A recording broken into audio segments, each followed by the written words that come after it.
Donc, on va passer à la séance questions. Donc, je vais donner la parole à Philippe Maureen, qui était rapporteur sur ton manuscrit. Donc, peut-être quand vous parlez, vous mettez la vidéo.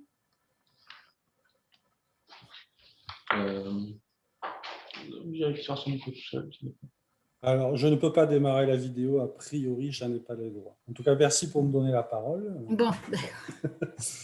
Voilà, donc je vais commencer par te féliciter, Thomas, pour cette présentation. Bon, j'ai lu le manuscrit, bien sûr, en tant que rapporteur. Je craignais que tu balayes tous les aspects qui sont présents dans ton manuscrit, que ce soit quelque chose d'assez indigeste. Donc, je tiens à te féliciter pour ce choix restrictif et s'être focalisé sur cet exemple, ce qui fait que ça fait un joli keynote avec 153 attendees. Ah oui, très pédagogique, très clair et qui donne bien la philosophie de ton travail et ses objectifs. Bon, après, j'ai bien sûr des questions de curiosité, donc on est nombreux, j'ai dû faire un choix dedans, donc je vais rester assez général. Et je vais commencer par un commentaire en te disant, tant à travers la lecture de ton manuscrit que ta présentation, on trouve un énorme, enfin, on ressent qu'il y a un énorme travail expérimental derrière, pas toujours bien mis en évidence dans ton manuscrit. Et j'aurais plein de questions là-dessus, mais déjà, est-ce que tu pourrais me donner des caractéristiques plus précises sur les plateformes d'injection que tu utilises, notamment en termes de précision temporelle, de résolution spatiale? Et cet aspect est pour moi important, et tu le fais d'ailleurs ressortir, je pense, dans tes perspectives de travail, de parler de patterns détecteurs pour générer les tirs. Est-ce que tu peux me donner un peu des chiffres là-dessus? D'accord. Alors, je vais juste me placer sur la slide. On a les spatiales, voilà. Alors, pour ce qui est de la précision spatiale, donc, déjà, j'ai utilisé deux moyens d'injection. Donc, je vais d'abord parler de l'injection électromagnétique, qui est celle que j'ai le plus manipulée. Et donc, pour ce qui est de la précision spatiale, ce que j'ai fait, j'ai travaillé en fait par grille. Donc là, la résolution que j'ai utilisée, c'est des grilles de 40 par 40. Ça, c'était une contrainte en fait qui était liée au fait que je ne voulais pas que ça prenne des mois pour faire des caractérisations. Et au final, ça me donnait des cartes assez précises. Donc, en termes de spatialité, après, ça changeait en fonction de la taille du composant. Le pas était adapté en fonction de la taille du composant. Donc là, il faudrait faire le calcul, mais je ne connais pas exactement. Mais il faudrait, parce que si on met la taille, donc on est à 14 mm par 14 sur le BCM 2837 typiquement. Donc ça fait, si on divise par 40, ça fait des pas de 3,5 0,35 mm. Si je regarde la taille de ma sonde, elle est, j'ai plus en tête exactement, mais je crois que c'est entre 0,5 et 1,5 mm. J'avais différentes tailles de sonde et donc le diamètre était varié. Donc j'ai un pas qui est inférieur déjà à la taille de ma sonde. Donc il y a un peu de recouvrement, il n'y a pas de zone creuse. Après, pour la précision temporelle, alors là, j'en ai pas trop parlé parce que dans la majorité des travaux que j'ai fait, j'ai utilisé des programmes de caractérisation qui en fait répètent une instruction. D'accord? Si on prend le programme de test ici sur la gauche, l'intérêt des instructions que j'avais, c'est que je pouvais les répéter de manière arbitraire, d'accord, sans que ça impacte la caractérisation. Donc, ça veut dire que si je faute la première instruction ou la dernière instruction, ça ne change rien, étant donné que l'état ne va pas être modifié par les instructions que j'exécute. C'est une des conditions que j'ai. Enfin, c'est pour ça que j'ai choisi ces instructions. Donc, globalement, chaque fois que je faisais de la caractérisation, je n'avais aucun souci de précision temporelle parce que je pouvais en fait étendre, dilater mon programme, sa durée autant que je voulais en rajoutant des instructions. Après, pour avoir les caractéristiques particulières de l'injection, en tout cas pour l'injection électromagnétique que j'utilisais, donc on était sur un pulse très court, d'accord, qui durait 20 nanosecondes et des fonds montants et fonds descendants à 6 nanosecondes.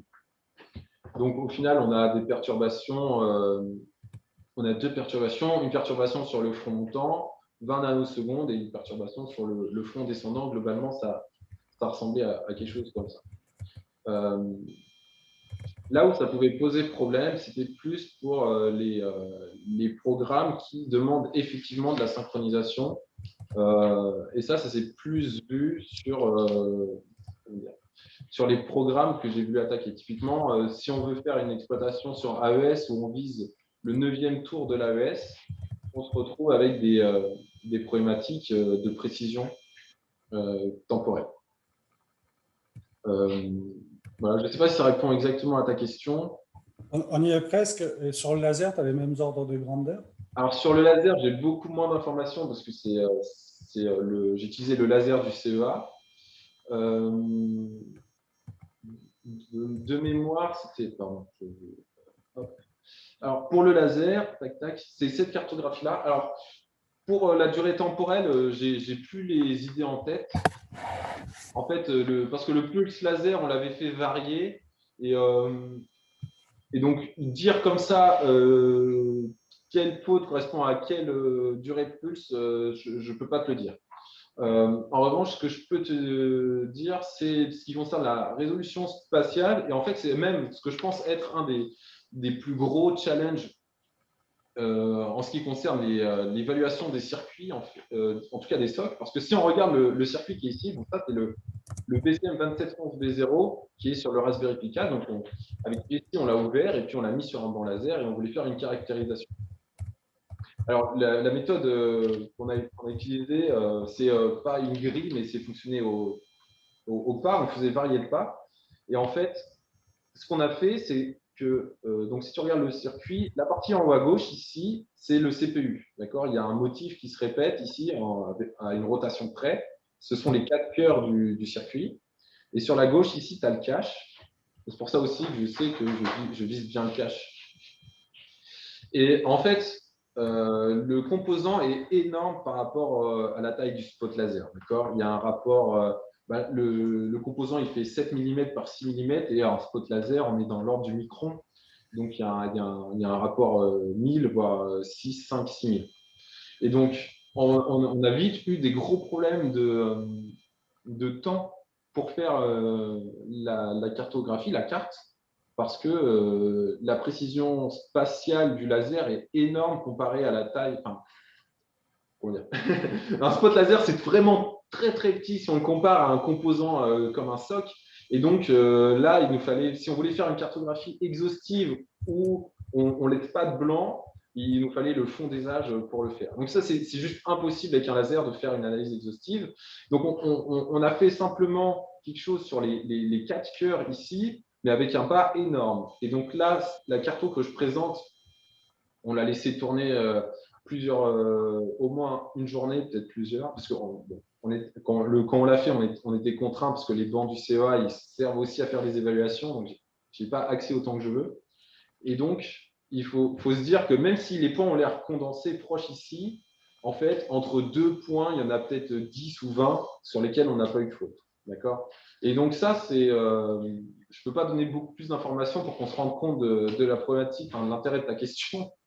Mais en termes de précision, ici, on est sur quelque chose qui est vraiment petit. Enfin, le laser est très précis par rapport aux composants qu'on va regarder.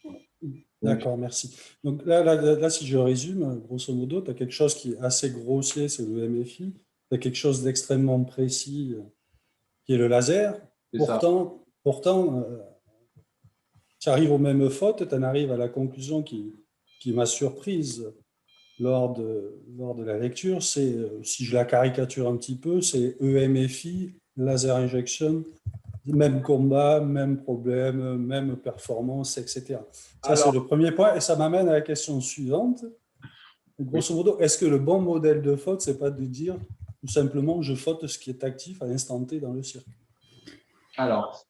Et deuxième chose, et la conséquence, peut-être la question qui cherche à te déstabiliser, c'est un peu le but du jeu. Est-ce que tu crois que des programmes aussi simples sont suffisants pour caractériser, dans un cadre applicatif, la sécurité d'un SOC? Voilà les 3 questions imbriquées qui m'ont trituré à la lecture de ton manuscrit. D'accord. Et à l'écoute de ta présentation. Alors, pour le, je vais appeler ça la dualité. Pour la dualité EMFI laser, c'est vrai que c'est assez troublant au début parce que on se dit au final, c'est des moyens d'injection différents. Mais quand on y réfléchit, en tout cas, moi, c'est l'avis que j'ai. Ce qu'on perturbe, in fine, c'est quand même des choses qui se ressemblent énormément. Et si on regarde si on regarde typiquement un transistor ou même un registre, il n'a pas 40 000 états possibles, hein. Donc, soit il est passant, soit il est bloquant. Donc, l'un dans l'autre, je me dis, OK, ça peut être, ça peut être cohérent.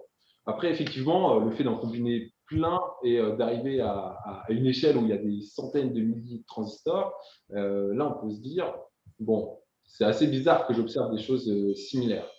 Mais, alors là, je parle un peu d'expérience, mais quand à l'ANSSI, j'ai cet avantage d'échanger avec les différents CESTI, d'accord. Il y a 3 CESTI qui font des perturbations, qui font des évaluations matérielles, enfin 4 si on considère, si on prend en plus ceux qui font CSPN. Et en fait, sans parler sur les CESTI en particulier, il y a des CESTI qui ne font que du laser et il y a des CESTI qui ne font que des ondes électromagnétiques. Et pourtant, on doit garantir à l'ANSSI qu'ils sont capables de faire toutes les attaques. Ce que je veux dire par là, c'est que si on regarde, donc pour moi, les personnes qui font le plus de perturbations, qui sont les CESTI, ils sont capables, tous, de faire toutes les attaques qu'on leur demande de faire, indépendamment du moyen d'injection. C'est-à-dire ceux qui font exclusivement de l'EM, ou qui font majoritairement de l'EM, parce qu'ils doivent aussi maîtriser du laser, mais voilà, en pratique, ils font des évaluations, avec le moyen d'injection qui leur semble le plus pertinent ou celui qu'ils maîtrisent le plus, ils arrivent toujours à faire ce qu'un CESTI fait avec un laser, ils arrivent toujours à le faire avec un EM, avec une perturbation électromagnétique. Ça, on l'observe quand on fait des challenges inter-CESTI. Voilà. À l'ANSSI, on fait des challenges entre les CESTI, où ça nous permet de les comparer et savoir lesquels sont… le but, c'est pas de mettre la compétition entre eux, mais voilà, c'est d'avoir une idée globale de leur niveau au regard de l'état de l'art. Et en fait, à chaque fois qu'il y a une attaque qui est faite par un CESTI utilisant un laser, un autre CESTI arrive à le faire en utilisant de l'EM. Donc, au final, c'est un peu une information qu'on avait déjà, mais qu'on n'avait pas confirmée. Et donc, ça ne m'a pas choqué plus que ça.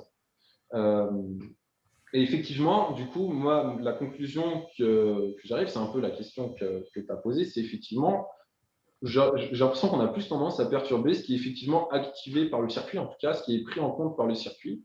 Et après, dans des proportions similaires, c'est vrai que moi, ce qui m'a plus surpris, c'est pas qu'on cible le cache, parce que le cache, sur des cibles comme ça, il est extrêmement utilisé. Il doit fonctionner à des fréquences assez dingues et donc être dans des… Enfin, je ne sais pas quelle est la proportion d'état stable, état stationnaire d'une cellule de cache, mais à mon avis, ça doit varier assez souvent. Donc, ça ne m'étonne pas que ce soit facilement perturbable. Ce qui m'a plus titillé, moi, c'est le fait que ce soit toujours l'opérande qui est perturbée. Enfin, majoritairement l'opérande. Ça aurait pu être le code, ça aurait pu être n'importe quelle autre partie de l'instruction, mais c'est souvent les bits de quoi faire.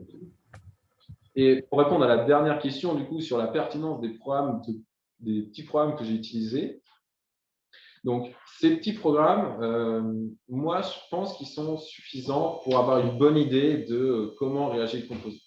Ils ne sont pas suffisants pour être exhaustifs sur le fonctionnement du composant. Et d'ailleurs, je n'ai pas fait que utiliser des petits programmes. C'est pour ça qu'on on attaque, on attaque ou on travaille plutôt avec des programmes un peu compliqués, type sudo, type AES. Mais j'ai aussi fait de la caractérisation. Donc là, c'était plutôt avec l'INRIA de Rennes en collaboration, où là, on s'était placé en bare metal, donc pas de noyau Linux, sur le Raspberry Pi 3.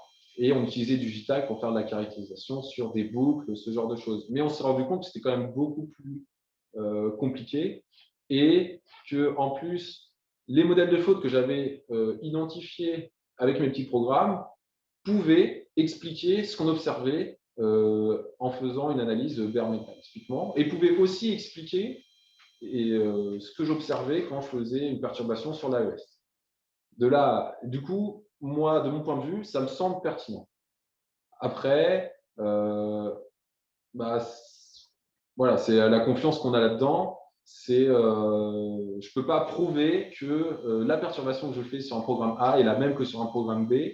Mais si je ne fais pas cette hypothèse-là, le travail de caractérisation perd énormément d'intérêt.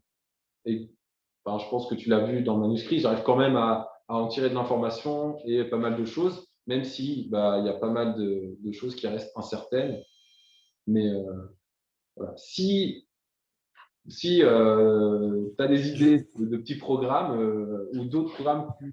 Non, c'était juste pour essayer de te déstabiliser. Thomas, je partage le même avis que toi et c'est ça que je trouve magique dans ces résultats, c'est qu'en excitant euh, un CPU qui est assez gros, hein, qui est multicœur, en n'utilisant qu'une toute petite partie, ce que vont faire en général les programmes, eh bien, on arrive à avoir des fautes assez fines et je trouve ça magique. Alors, je vais terminer parce que le temps presse, hein, je crois. Je ne suis pas le seul à parler, à poser des questions. Alors, une question un peu plus philosophique. Alors, pour moi, le socle, c'est quelque chose qui est fait pour communiquer, qui peut être fait pour être multi-application. C'est un objet ouvert, par définition, conçu pour être ouvert, pour dialoguer avec le monde. Bref, c'est tout sauf un coffre-fort. Est-ce que tu penses qu'un jour, on arrivera à sécuriser ce genre d'objet? Bien. Moi, personnellement, je pense que oui. Je pense que la vraie question, c'est quel est l'effort qu'on doit y mettre? Qu'est-ce qu'on est prêt à sacrifier? Parce que effectivement, je pense pour quiconque fait un peu de sécurité, c'est que la sécurité, ça a un coût, pas uniquement financier, c'est aussi un coût sur les performances, c'est aussi un coût sur le confort d'utilisation. D'accord?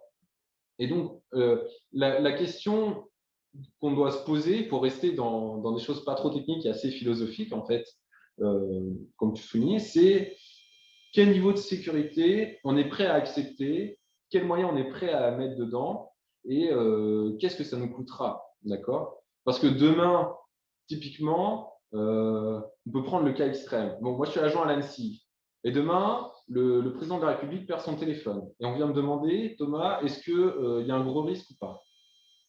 Je dis, ça dépend. Quel niveau de sécurité vous voulez mettre dedans, quoi. Si vous voulez un téléphone facile à utiliser et dans lequel il suffit d'avoir une empreinte digitale et vous arrivez à accéder à tout le contenu du téléphone, c'est pratique à utiliser, mais c'est un peu risqué. Ou alors vous voulez quelque chose qui est vraiment blindé, un coffre-fort, comme tu dis.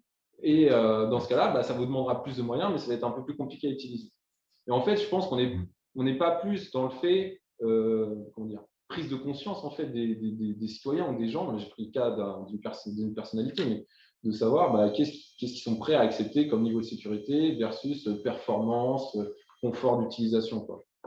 Nous, ce qu'on doit faire, moi je pense à l'ANSSI, c'est s'assurer qu'on a les moyens de remplir Je t'interromps, Thomas. Alors là, je suis désolé, Marie-Laure, je vais poser une autre question. Comment tu vois la gestion et comment arriver à imposer à des équipes qui travaillent à travers peut-être sur 10 pays différents, une équipe à Taïwan qui va faire le bloc flash, une équipe qui va faire le CPU, je ne sais pas moi, à San José, et une autre équipe qui va faire le bloc Tartampion du SOC je ne sais où. Tous ces pays ont des législations différentes. Comment imposer une certification commune à ces gens-là? La certification commune, elle existe déjà. Quand tu viens tu peux te faire certifier en France et puis il y a des schémas de certification. Si tu prends les critères communs aujourd'hui, sur la fabrication, sur l'évaluation d'un secure element, typiquement, tous les blocs sont regardés, il y a une site qui est faite, mais il y a aussi un audit de site sur où est fondu le composant, qui le transporte. Je ne connais pas les détails, mais si tu veux, les centres de certification, tout ce qui est critères communs à l'ANSSI, ils vont à Taïwan, à TSMC, et ils vont voir les fonderies et ils s'assurent que les composants ils sont fondus en respectant des critères de sécurité pour protéger des identités, pour protéger, quand je dis identité, la propriété intellectuelle, ce genre de choses. Donc, c'est des choses qui existent déjà, en fait. Sauf que si on est sur une chose de très modulaire, il faudrait l'adapter à N sites ou je ne sais pas combien, énormément de choses. Mais aujourd'hui, dans la certification, c'est quelque chose qui est déjà fait. Aujourd'hui, quand tu as un produit qui est certifié par l'ANSSI, ou par les critères communs eh bien, il garantit que non seulement il a été regardé selon les critères communs, mais si tu as un niveau suffisamment élevé, le site dans lequel il est fabriqué, c'est un site audité, certifié aussi par les critères communs. Donc, c'est des choses qui existent déjà. Ce n'est pas impossible à mettre en place. Donc, encore une fois, je reviens, c'est… Je pense qu'on en rediscutera plus tard, Thomas, mais je suis un peu plus pessimiste de vouloir faire travailler dans le secret selon des normes des milliers de personnes par rapport à une division smart card qui va contenir 100 ou 200 oui, je personnes. pense que c'est un peu plus compliqué. Mais, donc, on va s'arrêter, on reprendra la discussion plus tard, sinon on va accaparer tout le temps. En tout cas, merci. Ça fait partie Et merci pour ta présentation. Merci. Merci Philippe. Je vais passer la parole à Karine Heidemann. Oui, donc la seconde rapporteur ou rapportrice. Donc, je vais faire comme Philippe, je vais parler de ta présentation et un peu de ton manuscrit. Donc, tu as fait un excellent choix dans ta présentation. Elle était particulièrement claire, tu n'as pas tout abordé. Et puis, en plus, elle est bien parce que je pense que tu as parlé de ce que tu as préféré. Donc, tu as bien choisi, parce qu'on sent bien dans ton manuscrit que la partie recherche de chemin d'attaque dans Sudo, qui n'était pas simple, la MMU, qui a été quand même une découverte, et puis cette caractérisation. Et tout ça, ça a été très bien raconté. Donc, je te félicite. On sent que tu as une aisance à présenter. C'était très pédagogique et j'ai vraiment apprécié. Je vais insister aussi sur la quantité de travail que tu as faite, que tu rapportes dans ton manuscrit. Donc, tu as vraiment travaillé… Tu as fait une thèse un peu en largeur, comme je dis, puisque tu as fait une partie de caractérisation. Ensuite, tu as cherché à trouver des modèles de faute et tu as essayé à exploiter ces modèles de faute sur différentes cibles avec différents moyens d'injection. Et j'avais l'impression que finalement, tu aurais pu déjà passer 3 ans sur un seul de ces sujets et ça t'aurait déjà bien occupé, en plus de tout ce que tu fais d'autre à l'ANSSI. Donc, on peut dire que tu as fait un travail très, très conséquent. Philippe a posé une question j'ai eu la même remarque en lisant ton manuscrit, donc, qui était… alors, ta caractérisation, moi, je la comprends parce que ça permet de voir déjà est-ce qu'on arrive à faire des fautes, mais on se pose la question, est-ce que ces petits codes très simples, finalement, ils ne vont pas rater des choses. Et puis, tu as ton constat qui est, en fait, voilà, je fais la même faute. En même temps, tu n'as pas voulu regarder si tu arrivais à faire des instructions skip. Je pense que tu ne les aimes pas, mais il y a quand même plein de travaux qui finissent par dire on fait des sauts d'instruction avec des moyens différents. Donc, en fait, ce résultat, on l'a déjà. On sait faire les mêmes effets avec des choses différentes, ce que tu as expliqué. Moi, ce qui m'a vraiment perturbée, c'est le fait que tu ne fais qu'une seule faute. Oui. Et ça, c'est vraiment, je ne comprends pas. Et en fait, j'aimerais bien que tu reviennes sur le slide 25, parce que je crois que j'ai raté quelque chose. Je crois que c'est là. Non, c'est celui où tu parles. Tu dis, on fait une faute. Voilà, celle-ci, c'est là. On fait forcément une faute sur le cache d'instruction. Et en fait, je ne comprends pas comment tu conclus que la faute, elle est sur le cache d'instruction. D'accord. En fait, parce que tu n'as pas de boucle. Enfin, si c'est une faute permanente, ou c'est ça que je n'ai pas compris dans ta conclusion. Ouais, je vais peut-être un peu vite là-dessus. En fait, l'idée, c'est de se dire que si je modifie si la faute perturbe l'encodage de l'instruction, c'est-à-dire que ça intervient dans l'instruction pass. D'accord ? Donc, l'instruction pass, il va de la RAM qui est extérieure aux composants, dans mon cas. Donc, je ne perturbe pas la RAM. Donc, il y a les bus qui sortent de la RAM et qui vont dans les différents niveaux de cache, L3, L2, L1 et jusqu'au pipeline. Jusqu'au niveau cache L2, L3, en fait, il n'y a pas que des instructions dans la mémoire. Il y a des données et il y a des PTE qui sont utilisés par les données. Donc, si je faisais une faute dans un de ces caches qui manipule non seulement des instructions, mais aussi, par exemple, des données, et que la proportion de données-instructions est à peu près comparable dans ces caches, je devrais observer autant de fautes sur les instructions que de fautes sur les données. Donc, ce que j'ai fait, c'est que j'ai fait un programme qui va non seulement fetcher des instructions, parce que tout programme fetch des instructions depuis la mémoire, mais j'ai aussi fait un programme qui va récupérer, fetcher des données. Et en fait, ces données et ces instructions, elles sont manipulées de manière similaire dans 2 caches, les caches L3 et L2. Au niveau en dessous, elles ont des caches dédiées, d'accord ? Donc, si j'observe des fautes similaires sur les instructions et les données, je peux en conclure que je suis en train de viser un endroit qui manipule les instructions et les données de manière, on va dire, indissociable. D'accord? Il ne fait pas la différence entre des instructions et des données. En revanche, si j'observe mes fautes uniquement sur des instructions et non pas sur des données, alors je suis en train de fauter quelque chose qui est dédié uniquement aux instructions. Et comme j'avais identifié en fautant avant l'encodage, je sais que c'est quelque chose qui se trouve sur l'instruction path et qui est dédié aux instructions. Et la seule chose que je vois, en tout cas, c'est le cache d'instruction L1. Alors ça, j'avais bien compris ton programme et ta réflexion qui est très bonne. Mais c'est par contre de dire c'est le cache. En fait, je ne sais pas ce que ça veut dire. C'est entre le L2 et le L1 ou entre le L1 et le processeur. Donc, en fait, est-ce que ça peut être une faute qui est permanente, une faute qui est juste au moment du fetch? Et ce qui me perturbe, c'est pourquoi ton processeur, qui est en plus un peu gros, il ne charge pas qu'une instruction par cycle. Il en charge par instruction. Ça peut être je charge de l'instruction que je demande à la fin de la ligne de cache, ou alors il a un instruction buffer, et donc la faute, elle peut être… Donc pourquoi, enfin, c'est ça le truc. Est-ce qu'il y a quelque chose qui l'explique peut-être avec ce dont tu parlais avant avec Philippe, c'est par rapport à la taille de ta sonde ou l'effet que ça peut avoir, ou je ne sais pas. Alors, il y a quelque chose que je… Est-ce que ça, tu penses que… Je vois où tu veux en venir. Alors en fait, là, avec les programmes que j'ai présentés, on ne peut pas savoir combien d'instructions sont fautées. Normalement, j'ai des slides de backup. Alors, je dois avoir une slide où j'ai fait l'expérience pour savoir combien d'instructions je faute. Oui, tu l'as même rajouté dans ton manuscrit. Je te remercie. Ouais. Voilà. Donc, en fait, j'ai fait cette expérience-là où l'instruction que j'exécute, enfin, les instructions que j'exécute, tour à tour manipulent des instructions différentes, des registres différents. Et en moyenne, voilà, je faute 1,45 instructions. Alors, en fait, j'observe 1,45 registres fautés en moyenne sur ma caractérisation. Donc, j'en conclus qu'en moyenne, je faute 1,45 instructions. Et je te remercie de mettre ce slide. C'est quoi le max? Je ne l'ai pas. Max? Ah, je ne l'ai pas. Désolé. Tu n'as pas regardé. D'accord. Non, je n'ai pas regardé. Effectivement, ça peut être intéressant. De voir, c'est ça en fait ma question, et dans certains de tes travaux, tu le montres, après, ce n'est pas forcément exploitable, mais on sent bien que juste même si c'était au niveau du processeur, le processeur, il lance 2 instructions par cycle, sauf quand tu as des dépendances entre ces instructions, ce que tu as toi dans certains de tes codes. Et donc, du coup, c'est perturbant. Mais bon, c'est pas… ça veut...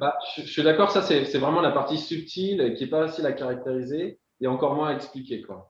Et alors, en parlant de caractérisation, donc on voit bien que c'est un travail qui est assez difficile. Il y a de quoi s'arracher les cheveux. Tu y as passé, je pense, pas mal de temps.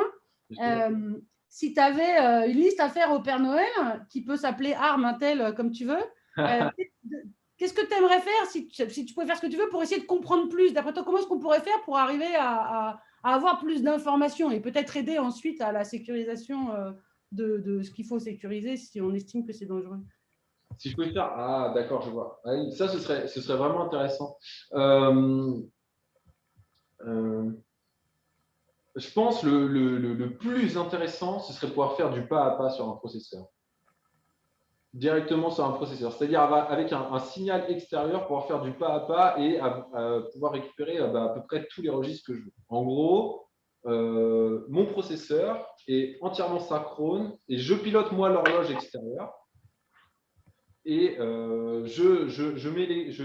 j'exécute l'horloge, donc je sais pas, je laisse mon programme s'exécuter jusqu'au point où je commençais ma caractérisation.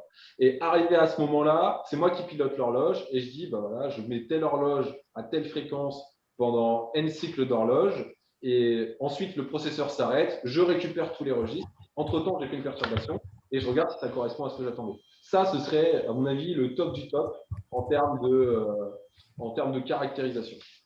Tu crois que c'est possible à faire? alors, techniquement, c'est faisable. J'en suis à peu près persuadé. Après, il y a différentes questions qui se posent. Parce que si on fait un processeur comme ça, il y a des problèmes de sécurité qui se posent tout de suite. Parce que si tu es capable de faire ça sur un processeur, à mon avis, tu n'as même plus besoin de faire l'attaque en faute, quoi. Enfin, parce que tu peux dumper à peu près tout ce que tu veux, donc il faudrait avoir vraiment un truc de développement. Juste avoir déjà des informations plus précises sur le processeur ou travailler en collaboration avec un constructeur. C'est ça, avec un bon travail de collaboration. Avec les processeurs ouverts, ça peut offrir des possibilités de comprendre mieux certains mécanismes. Je pense, oui. Aussi, c'est ça, cette possibilité de s'interfacer en fait avec un mécanisme parce que in fine, mon processeur, c'est une boîte noire, tu vois. Et donc, je mets en entrée un vecteur de test, donc programme et valeur initiale, et je perturbe et j'observe en sortie des registres. Et moi, j'essaie de comprendre ce qui s'est passé à l'intérieur. Sauf que, on l'a vu, la boîte noire en question, c'est un truc énorme avec plein de mécanismes. Ce serait bien de la réduire.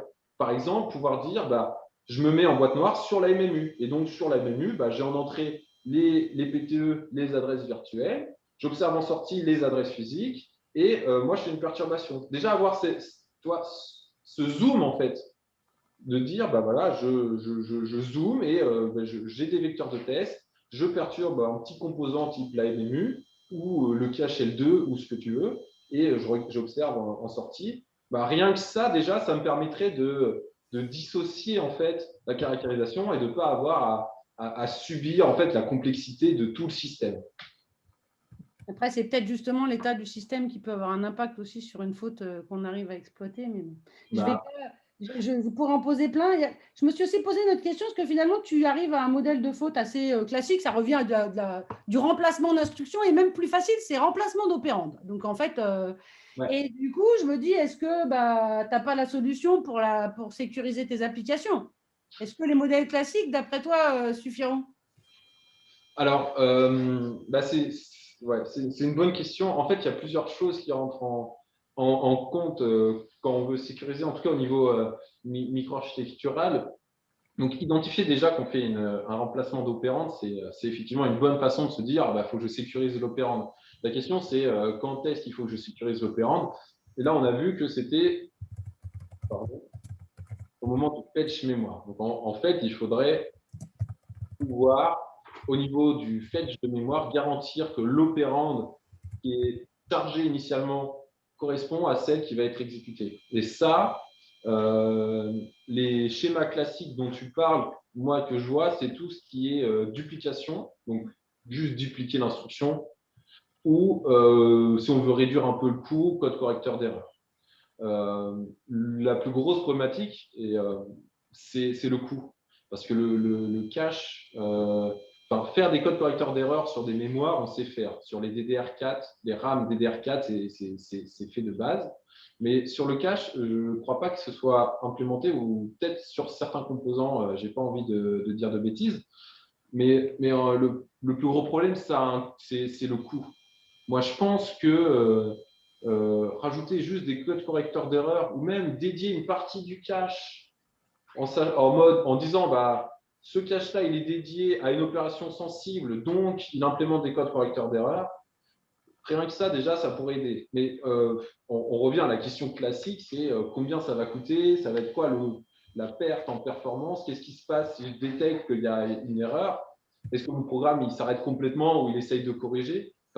Du coup, c'est la partie contre-mesure, mais il y a énormément de questions. Je pense que les schémas classiques, ils fonctionneraient, mais ils auraient un coût.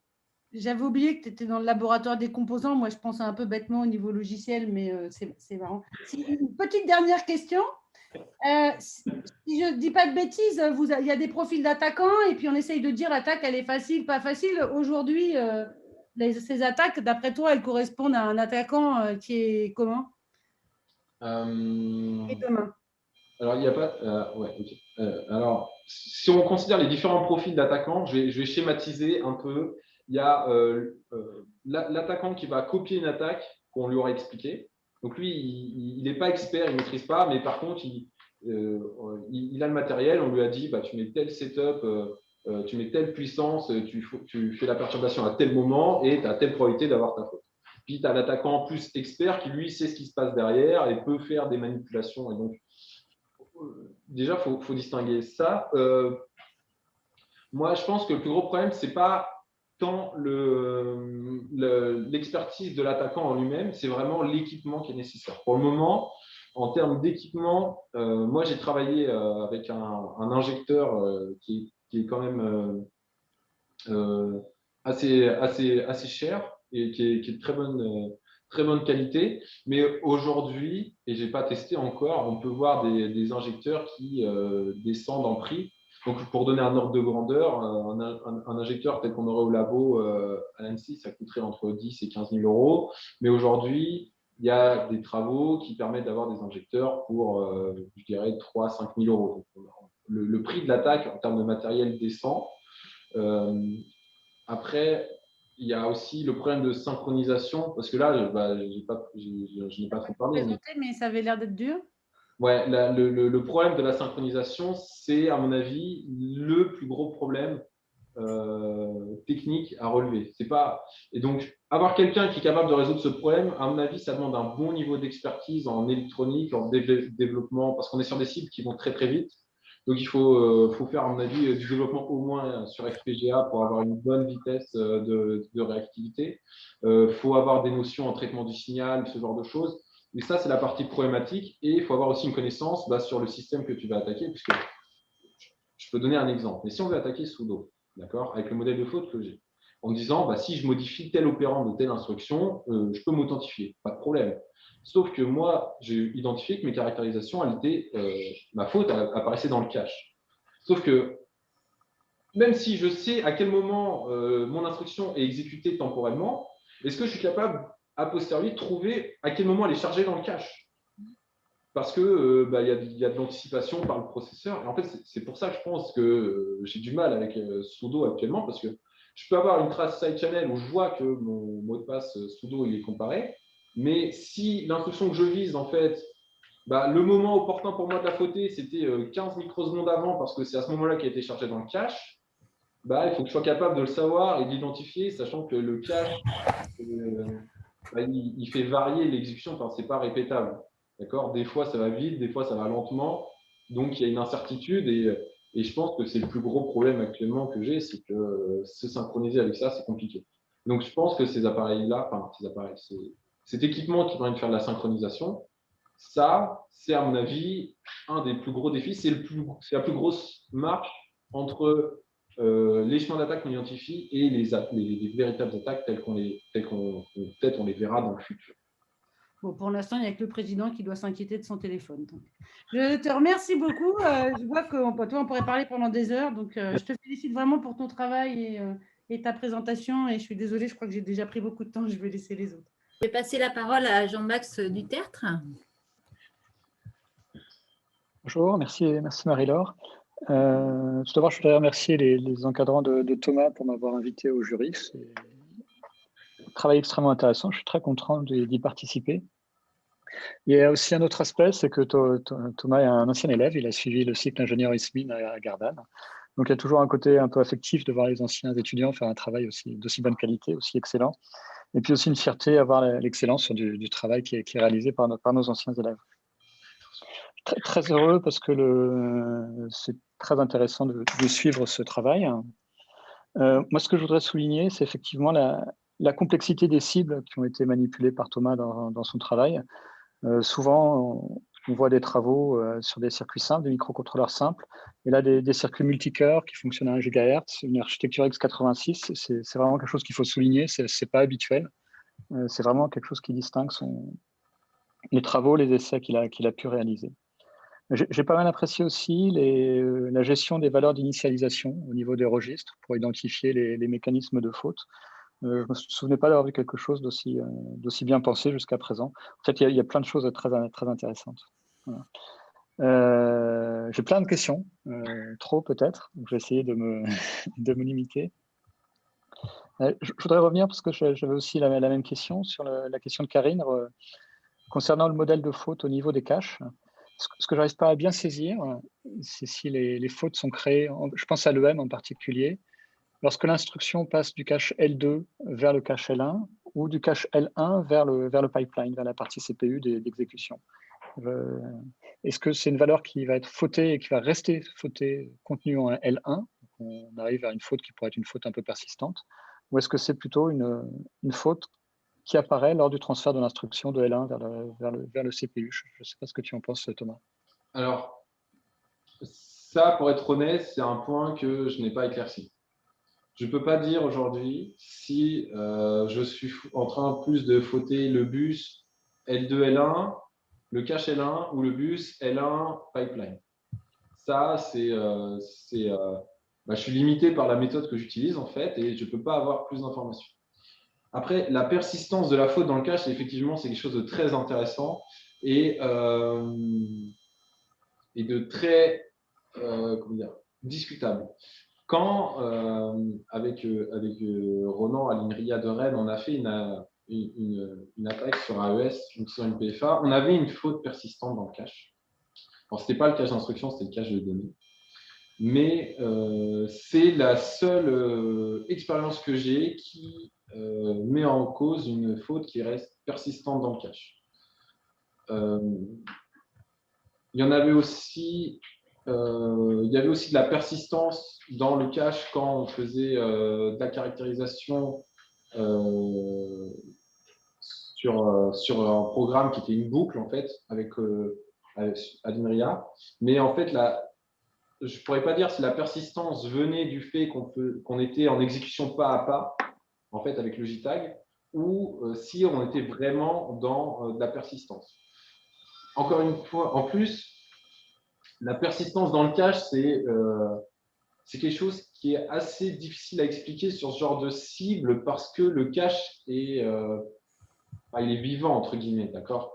Quand il y a une donnée qui est dans le cache, il peut se passer des tas de choses pour qu'elle soit éjectée du cache et remplacée par une autre. Donc je pense que c'est quelque chose qui mérite de l'approfondissement. Oui, il y a quelque chose à continuer à explorer qui est intéressant. Là, je peux pas conclure plus que ça sur la persistance du cache. En revanche, c'est un résultat qui serait extrêmement intéressant. Et c'est peut-être là qu'on va avoir une différence entre l'EM et le laser, d'ailleurs. Peut-être. Si tu as des pistes, ça m'intéresse. Mais je ne peux pas conclure. En revanche, ce que je sais, c'est que d'un point de vue évaluation, ou un point de vue attaquant, pour dire attaquant, mais si on veut faire une exploitation, la persistance dans le cache, en fait, nous permet d'éviter tout problème de synchronisation.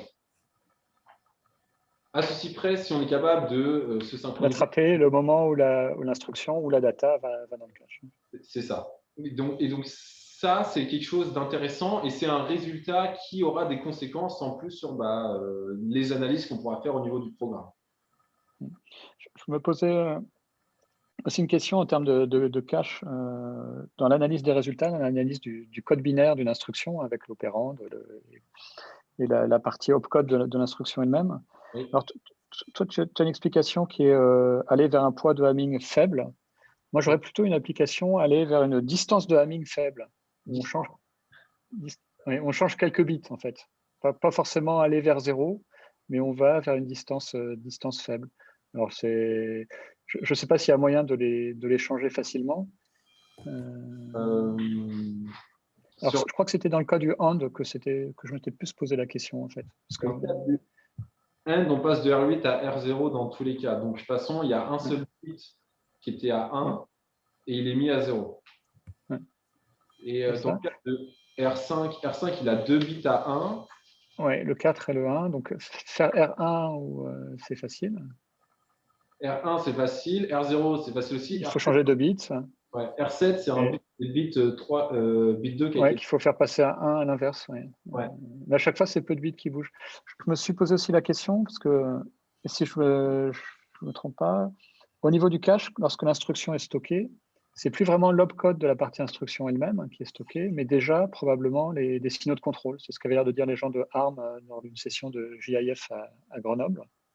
Ce qui expliquerait que quand on passe d'une instruction, alors je ne sais plus si c'est AND ou OR, une instruction move, on a l'impression qu'il n'y a plus la même logique en termes de poids ou de distance de Hamming. Je ne sais pas si ça peut expliquer ça, mais ça pourrait peut-être l'expliquer. Attends, pour être sûr d'avoir bien compris, c'est-à-dire que quand on passe d'une instruction OR à une instruction move… J'ai plus l'opcode en tête, mais il est dans le manuscrit, je ne sais pas s'il est dans les transparents. On voit que là, il y a beaucoup de bits qui bougent, et c'est difficile de dire si on met les bits à 0 ou à 1. L'encodage des opcodes. Oui, l'encodage des opcodes, c'est tout à fait. En fait, ici, alors il y a peut-être un peu de ça, par exemple, dans le cas où j'ai le modèle de faute other-ops ici, ça c'est équivalent à un move. Et en fait, on se rend compte que dans les deux cas, j'ai observé des choses qui étaient équivalentes à des moves, en fait, où un registre a été simplement déplacé vers un autre, alors que j'exécutais un. En fait, on observe un peu des mix, effectivement, mais je n'ai pas la mécanique en tête derrière, et c'est pas fantaisiste de dire que le cache a peut-être stocké uniquement les signaux de contrôle, effectivement. Ce qui permettrait de garder une explication cohérente en termes de distance ou de poids de Hamming des fautes. Je me suis posé la question aussi, les circuits cibles, c'est des circuits multicœurs, il y a 4 cœurs. Est-ce que tu as étudié le fait de cibler, d'exécuter ton code sur un cœur particulier? Tu l'as laissé vivre, aller s'exécuter sur différents cœurs? Est-ce que tous les cœurs sont sensibles de la même façon? Alors, j'ai laissé libre. J'ai pas fixé les cœurs spécifiquement. J'ai laissé libre. Et au final, enfin, a posteriori, ça semble pas tant impactant que ça, étant donné que je vise les caches qui sont. Alors, le cache L1, il n'est pas partagé entre les cœurs, mais en fait, tous les cœurs possèdent un cache. Donc, a priori, ce serait indépendant du cœur. Je me suis posé aussi la question qui est liée à ça, peut-être, celle du taux de succès d'injection de faute, qui était, que j'aurais pensé plus élevé compte tenu des codes que tu as testés, où les problèmes de gig ne doivent pas être trop importants, parce qu'il y a comme les instructions se répètent sur une séquence temporelle assez longue, qu'on faute une instruction ou une autre, ça ne devrait pas changer grand-chose. Donc, ça veut dire qu'il y a des moments où on ne faute pas. C'est comme s'il y avait des fenêtres de non-sensibilité à l'intérieur de l'enchaînement des instructions. Est-ce que ça peut pas s'expliquer par une rotation de l'exécution entre les différents cœurs, par exemple? C'est pas impossible. J'avoue que j'y avais pas pensé. Effectivement, il y a pas mal de moments où on faute pas. Après, je faisais pas le délai était fixe. Mais je choisissais un point fixe temporel. Mais c'est vrai que même d'une expérience à l'autre, il m'arrivait d'avoir des variabilités dans les probabilités de faute qui étaient assez dingues, que je n'arrivais pas forcément à expliquer. Et c'est vrai que le fait que les programmes s'exécutent un temps sur un cœur ou sur un autre, ça peut faire. On a eu des phénomènes similaires. Nous, on a visé d'autres types de SOC. Hein, c'est pas Broadcom, je vais avoir un trou. C'est les Snapdragon, c'est. Enfin bon, c'est pas grave. Et on avait vu en EM qu'on n'avait qu'un seul des 4 cœurs qui était sensible, en fait. D'accord. Parce qu'après. Certains cœurs, on n'a jamais réussi à les fauter. Donc, est-ce qu'il peut y avoir un mécanisme similaire? Ça pourrait être une explication. Je sais pas. Parce que moi, je me suis basé en fait sur mes cartes. Ouais. En fait, les cartes, telles que je les voyais ici, ne font pas ressortir qu'il y a un cœur particulier. Un cœur particulier. En revanche, sur l'Intel, et donc là, je reviens sur la carte de l'Intel, lui, on l'a fauté donc en EM, et c'est un dual cœur. Oui, on a l'air de voir les. Et donc, on a l'impression.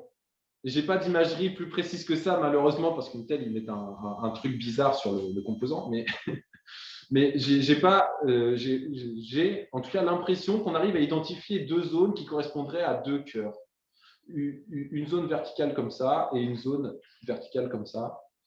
Mais sans imagerie plus précise, là, je peux pas conclure. Mais c'est l'impression que ça donne. Donc, en tout cas, cette carte m'a donné l'impression que j'étais capable de fauter tous les cœurs. Alors, si on revient sur l'autre circuit, le Broadcom, le tout premier, là, où on voit le package extérieur avec les 2 vues, perte de com, voilà, c'était celle-là, juste l'autre, la suivante, je crois. Celle-là? Voilà. Oui. Ouais. Je me suis posé la question aussi de la disposition du die vis-à-vis du package fermé. C'est pour ça que j'ai la petite photo ici en haut à droite. Donc en fait, effectivement, le die, il n'est pas du tout, il couvre pas toute la surface du chip tel qu'on le voit. Il est centré et en fait vers le bas, on dirait. Ouais, un peu centré vers le bas et autour, on a tout ce qui est fil de bonding.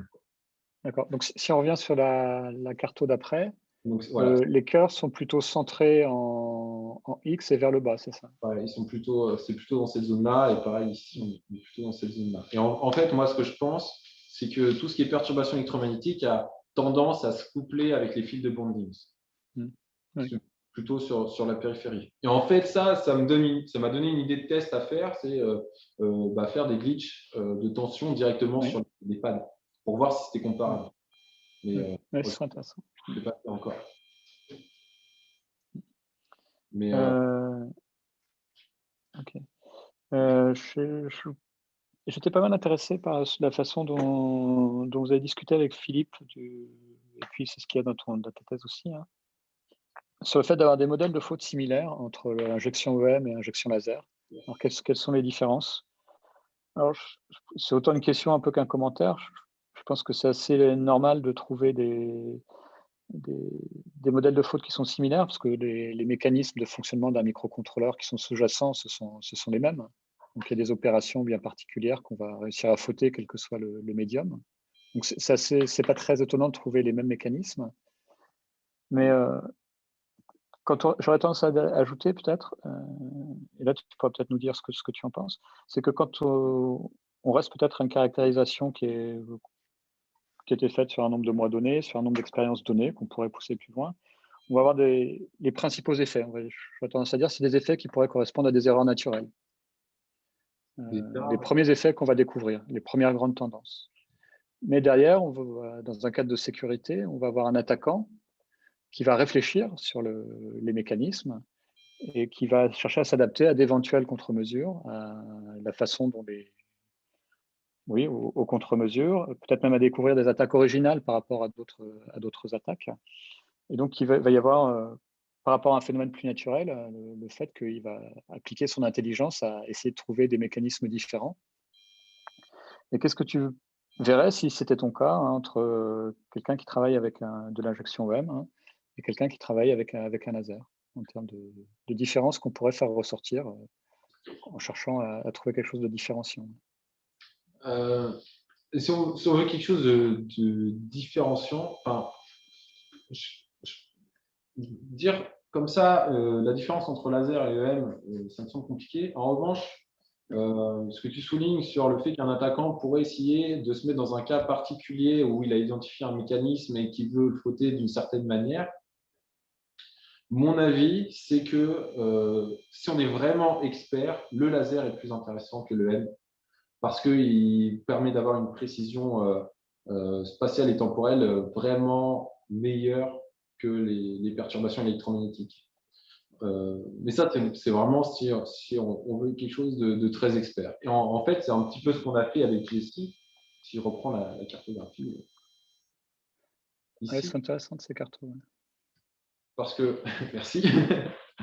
Parce qu'en fait, ce qu'on a observé, on a ouvert le composant, puis on a fait une imagerie, puis on a observé, mais comme je l'ai dit à Philippe, on est vraiment face à un problème de temporalité d'analyse. Et en fait, c'est un peu notre regard avec Jessie. On a pris nos yeux et puis on a regardé les composants et on a dit, d'accord, ça c'est les cœurs, ça c'est sûrement la partie graphique. Ici, il y a sûrement un modem Bluetooth, un truc. Donc, le fait d'utiliser le laser, c'est beaucoup plus intéressant parce que si on arrive à identifier un composant ou un module particulier et qu'on se dit, ce truc-là, je sais comment il fonctionne, je veux perturber quelle partie du mécanisme, le laser sera toujours plus précis que le M. Et donc, c'est en ça que je pense que le laser est plus intéressant que le M. Après… Alors, ouais. Je ne sais pas si je dirais plus intéressant, parce qu'au final, le laser, il va aussi avoir ses limitations, qui est une aire d'effet qui est plus réduite. Donc, il y a certainement des modèles de faute et des choses qu'on aura plus de mal à faire, où il faudra plus de travail pour trouver les zones sensibles correspondantes au laser, et que le M permet très certainement, par un effet qui est plus global, ou du moins semi-local, d'avoir des effets comme ceux que tu as relevés au niveau de la cache. Donc, pour moi, ça reste un moyen d'injection qui est très bon. Ah oui, c'est un très bon moyen d'injection, ça.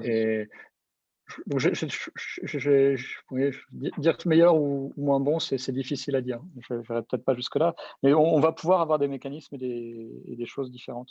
Récemment, il y a eu la thèse de Johan Laurent à Grenoble, où lui s'intéressait aux fautes induites directement à l'intérieur du pipeline, et où là, on va avoir des modèles de fautes qui sont très originaux, mais qui semblent pouvoir être plus facilement créés, par exemple, par laser, que par injection électromagnétique. Et moi, j'ai plus une vision où avec l'EM, on va fauter des instructions ou des données qui voyagent entre une mémoire, entre une cache, de la cache vers le CPU, et une vision du laser, on va pouvoir aller chercher, c'est ce que tu disais, un élément particulier du circuit, pourquoi pas tel registre du pipeline à tel étage du pipeline. Mais qui demande par contre un travail de reverse engineering et de test qui demande beaucoup de temps et qui correspond peut-être plus à des acteurs étatiques en termes de menaces, si on revient vers les aspects menaces, qu'à des acteurs, quelqu'un qui travaille dans son garage, on va dire. Je ne sais pas ce que tu en penses. Bah, oui, enfin, de toute façon, si tu veux faire le laser, pour ce qui est de la précision spatiale, je pense que c'est extrêmement intéressant, effectivement. Après, est-ce que l'EM fait plus de global? Je ne sais pas. Parce que tu vois, sur les expériences que j'ai faites, en EM, même si le composant il tourne entre 500 mégas et 1 GHz, je faute 1 ou 2 instructions en moyenne. Oui.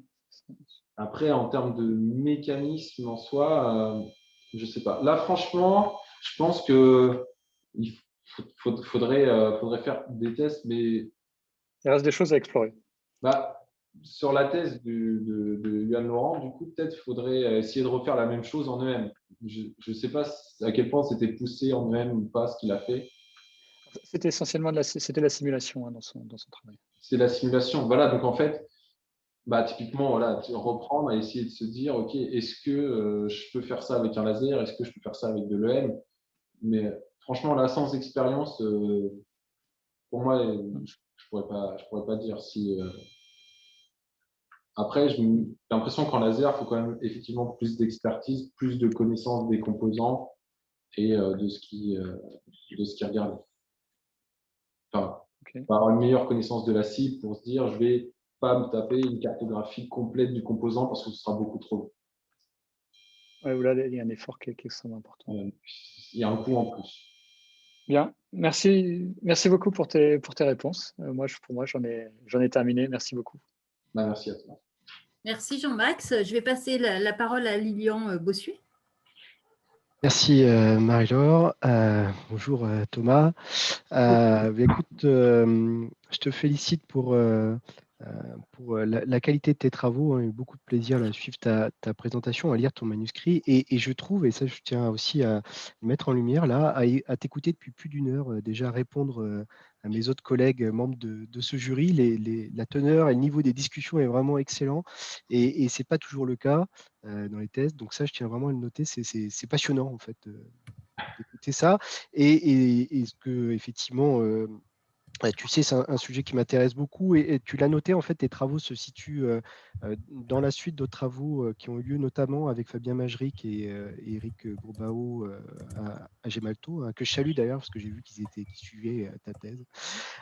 Et effectivement, quand j'ai lu ta thèse, j'ai beaucoup pensé à celle de Fabien. Vous avez effectivement eu cette possibilité aussi, à travers l'environnement dans lequel vous avez fait votre thèse, d'avoir accès à beaucoup de matériel et pouvoir faire des expérimentations vraiment longues, complexes et poussées. Et c'est vraiment du coup des contributions qui sont importantes, je trouve, pour bien comprendre. Et voilà, les questions du jury, je pense, montrent aussi cet intérêt-là. Alors, j'avais 2-3 questions. Peut-être une petite question, là, je vais revenir à ce que tu en avais discuté juste avant avec Jean-Max.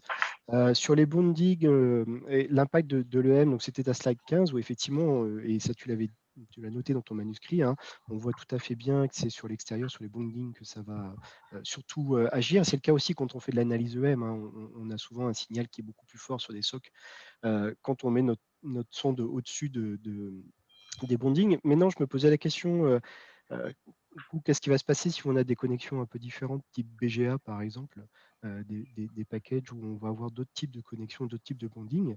Et puis peut-être, en fait, justement, quand on regarde la slide de 27, donc avec la cible Intel, il ne semble pas qu'il y ait cet effet, en fait. Donc je me suis demandé quel était le package là, enfin comment étaient faites les connexions dans ce cas-là. Okay. Alors, en ce qui concerne les BC, je vais arrêter de faire. Puis tu peux, ouais. Donc, on peut la voler. Et puis, il y a ma gourde aussi. Donc, en ce qui concerne les BCM, donc les cibles ARM qui sont sur Raspberry Pi 3 et 4, elles sont connectées en BGA. C'est du BGA. D'accord. La slide, la slide 15 ici. Ouais. On est sur la face supérieure et en dessous, on a effectivement le BGA.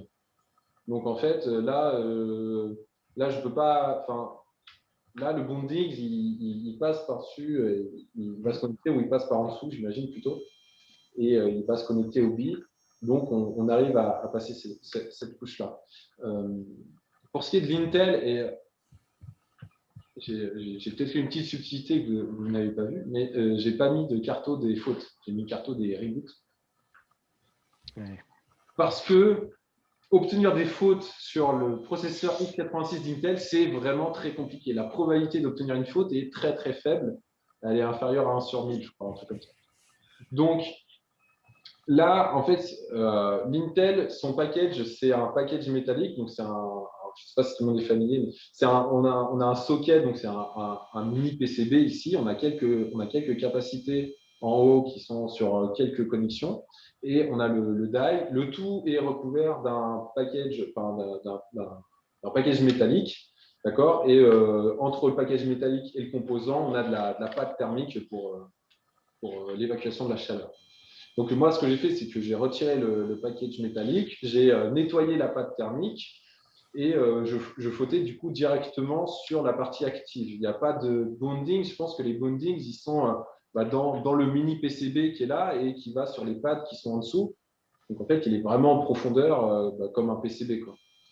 Donc effectivement, là, on fautait la partie active et c'était très compliqué. Globalement, obtenir des fautes, on était à 1 sur 1000 et donc je pense que le couplage EM transistor, il est très mauvais, surtout que je pense, et je n'ai pas vérifié, que ici on est en flip chip, donc s'il y avait des niveaux de métaux, ils sont en dessous, ce qui fait que le couplage passe peut-être à travers le silicium pour atteindre les niveaux de métaux. Enfin, en tout cas, la structure de l'Intel rend les choses vraiment plus compliquées et le fait que les bondings ne soient pas disponibles, à mon avis, complexifie l'injection de faute en utilisant de l'EM, effectivement. Sans doute, effectivement, une différence là sur les deux possibilités laser ou EM en fait vis-à-vis de ces questions techniques, quoi. En fait, oui, le couplage EM, Dualité. EM laser est aussi intéressant quand on regarde le composant sur lequel on travaille. Quand je travaille sur le BCM2837, ici, on a un package en époxy et donc le BGA en dessous. Et en fait, le package en époxy, il est opaque à la lumière, en tout cas à la longueur d'onde à laquelle je fais mes attaques optiques. Et donc, le laser, je suis obligé de faire une ouverture. Donc, le laser est compliqué à utiliser parce que ça demande un traitement chimique. En revanche, l'EM, il est quasiment transparent à cet époxy et du coup, j'ai un couplage.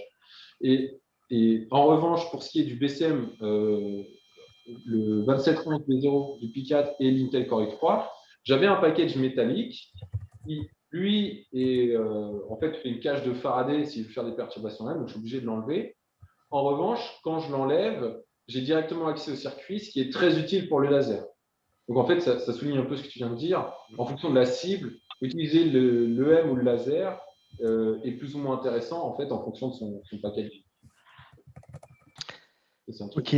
Alors j'avais une question un peu plus d'ouverture. Alors finalement, tu dis au début que tu es sur des socs complexes. Bon, effectivement, il y a 4 cœurs à l'intérieur, c'est complexe, mais il existe des socs beaucoup plus complexes. Et tu l'as un peu évoqué, puisqu'il y a aussi des socs que j'appelle complexes et hétérogènes, dans lesquels on a non seulement des processeurs, mais aussi des parties, par exemple, matérielles reconfigurables, du FPGA, etc. Et on peut imaginer, avec ces socs-là, avoir en fait des nouveaux chemins d'attaque qui ont un intérêt. Alors après, on va en discuter, qui sont difficiles à mettre en œuvre, mais qui sont en fait des chemins d'attaque internes où effectivement où on va exploiter une partie du circuit pour perturber une autre partie du circuit. Ce qui est intéressant avec ça, c'est que justement on enlève quelque chose dont tu as parlé, tu as échangé avec Karine là-dessus, c'était en fait le prix des équipements et le fait qu'on peut cette fois-ci distribuer par exemple un code logiciel qui pourrait en fait permettre d'attaquer à distance sur le cloud ou ailleurs en fait des plateformes. Donc par exemple, on connaît les attaques de type ClockSkew, je crois que vous aviez essayé de les refaire à l'NCC, ou Rowhammer, maintenant il y a FPG Hammer, etc. Alors, bon, moi, mon sentiment, c'est que ça reste quand même compliqué encore à mettre en œuvre, etc. Il y a beaucoup d'hypothèses qui sont pas simples à avoir pour pouvoir les développer. Mais ceci dit, j'ai quand même le sentiment que ça peut être demain, en fait, des moyens d'injection qui pourraient être utilisés à bas coût pour des effets qui pourraient être importants. Je voudrais savoir un peu ton avis par rapport à ça. Comment tu vois cette évolution-là?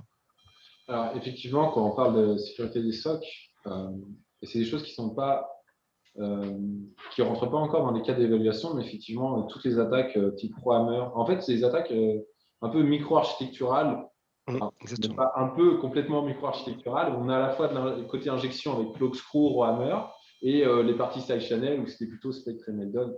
Et en fait, ça, effectivement, ça a fait grand bruit quand c'est sorti, et je pense que c'est des travaux extrêmement pertinents et qu'il y a pas mal de différences. Alors, est-ce qu'ils seront demain autant menaçants que des attaques qu'on maîtrise depuis des vingtaines d'années, j'ai envie de dire maintenant? Ça, je ne sais pas. Alors, j'ai un peu travaillé dessus. Effectivement, Corkscrew, ça nous est apparu assez compliqué à faire. On a essayé sur pas mal de cibles. Bon, moi, je suis très hardware, alors créer des modules Linux pour manipuler ce genre de choses, ça m'a coûté un peu cher. Hein. Mais ça me semble vraiment assez compliqué. On avait quelques travaux qui étaient assez intéressants et qui correspondaient pas mal à ce qu'il y avait dans l'article. Après c'est le niveau de menace de ce genre de choses, effectivement, je ne sais pas. Je me connais très mal en architecture cloud. Je sais que Clémentine Maurice est ici, mais elle a fait un travail que j'adore, effectivement, où il y a des utilisations de side channel micro-architecturaux pour faire communiquer des machines virtuelles qui sont sur le cloud d'Amazon. Est-ce que demain, c'est des choses qui seront vraiment considérées? Je ne sais pas. Je peux dire en tout cas qu'à l'ANSSI, quand les histoires Spectre et Meldon sont sorties, ça s'est vraiment agité et j'ai fait partie du bataillon où, en tout cas, on m'a demandé des bons résumés des articles. Après, est-ce que c'est des choses qui vont entrer dans les évaluations ou qui sont regardées ou qui vont être menaçants? Ça, je ne sais pas. Je sais qu'il y a dans certaines évaluations, moi, j'en ai une en tête, qui était vraiment très spécifique, où je ne peux pas donner trop de détails, mais où Rowhammer a été regardée, mais elle n'a pas été mise dans le rapport d'évaluation. Donc le laboratoire a fait l'attaque, a fait des tests, mais voilà, c'était un peu pour faire la main, comprendre l'attaque, la mettre en œuvre, ce genre de choses. Mais ça n'a pas été concluant dans le rapport d'évaluation parce que c'est une attaque qui était hors scope. Mais c'est des choses qu'on commence à regarder et je n'ai pas plus d'informations que ça pour le moment. Après, c'est des attaques très jeunes. Je crois que c'est sorti. Oui, ça reste assez académique tout ça, mais bon, voilà, mais c'est intéressant effectivement d'avoir ton point de vue là-dessus. Moi, je trouve ça très intéressant, très complexe aussi. Très complexe, je suis d'accord. Pour terminer, donc on va bientôt te délivrer très probablement un diplôme de doctorat. Et puis tu sais, en anglais, on dit PhD, hein, donc docteur en philosophie. Donc comme Philippe, j'ai aussi une question de philosophie. Alors on est un peu plus d'une heure encore de questions, donc voilà, on peut effectivement aller sur ce genre de questions-là. Alors il se trouve qu'il y a un élément intéressant. J'ai lu en fait toute ta thèse, y compris la partie remerciements. Et là, j'ai vu qu'on avait un point commun, c'est que tous les deux judoka. Alors moi, ça fait quand même pas mal d'années que je ne suis pas retourné sur les tatamis. Mais voilà, c'est un truc intéressant. Et puis du coup, m'est venue une idée, une question, et me dire, mais finalement, il y a quand même une philosophie très intéressante dans le judo. Et est-ce qu'on ne pourrait pas en fait la questionner pour nous aider? En fait, souvent, il faut regarder dans des chemins un peu alternatifs pour trouver dans notre chemin des choses pour avancer. Des solutions peut-être de défense hein, par rapport à la sécurité matérielle. Notamment, ben, tu connais bien ça, hein, c'est qu'effectivement, il y a l'idée qu'il faut tirer parti en fait de la force et de l'intention de son adversaire pour en fait le retourner contre lui-même, profiter aussi de son déséquilibre pour effectivement le rendre plus faible et vraiment profiter de sa force. Alors, je ne sais pas si toi ça t'inspire ou comment tu pourrais effectivement imaginer, parce que finalement, on a souvent tendance à penser que se défendre, c'est être très fort, le plus fort possible, mais sans considérer effectivement l'utilisation de la force de l'adversaire. Je ne sais pas si on peut traduire ça en sécurité matérielle, mais je voulais avoir ton avis. Alors, comment répondre à ce genre de questions? C'est une question intéressante. Ah, ça parle. Ouais. Alors, je vais essayer de répondre quand même de manière assez intelligente à la question. Donc, l'idée, ce serait comment on pourrait tirer parti de l'attaquant pour se défendre contre l'attaquant, en fait. Exactement. C'est ça. Hein. Ouais. J'avoue que j'ai jamais vraiment réfléchi, mais qu'est-ce qu'un attaquant pourrait. Je ne sais pas. Franchement, attends. J'ai besoin. Bon, mais c'est pas forcément obligé d'y répondre aujourd'hui. C'était une question, écoute, un peu pour finir. Non, mais c'est vrai que c'est intéressant parce que s'il y a quelque chose qu'on sait, en tout cas quand on fait un peu de sécurité, c'est que les attaquants, ils sont pas bêtes du tout, ils sont très ingénieux. Donc, et je ne sais pas où ils se cachent non plus, parce que voilà, je sais qu'il y a des gens malheureusement qui s'intéressent sur ce genre de causes. Et bon, on a des adversaires qui traînent potentiellement quelque part.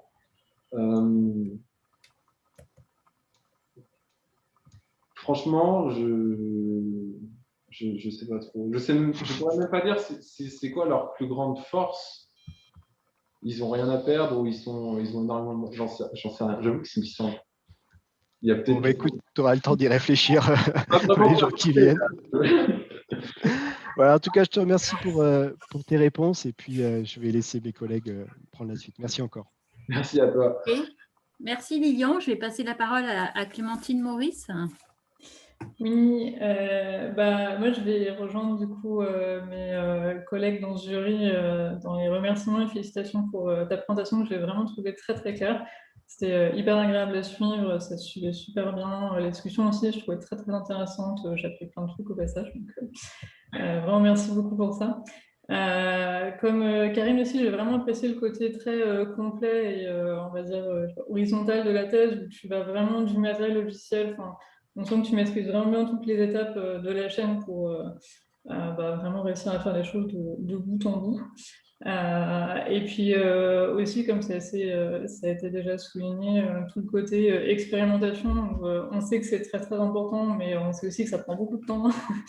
On sait que c'est pas toujours facile à faire. Après, on n'a pas forcément trop parlé là, mais j'imagine que dans cette dernière année, ça n'a pas dû être non plus très évident. À chaque fois qu'on doit faire des manips qui ne tiennent pas sur un laptop, quoi. Mais voilà, c'est très important et donc du coup c'est très appréciable que tu aies fait tout ça et je trouve que ça renforce vraiment tes travaux.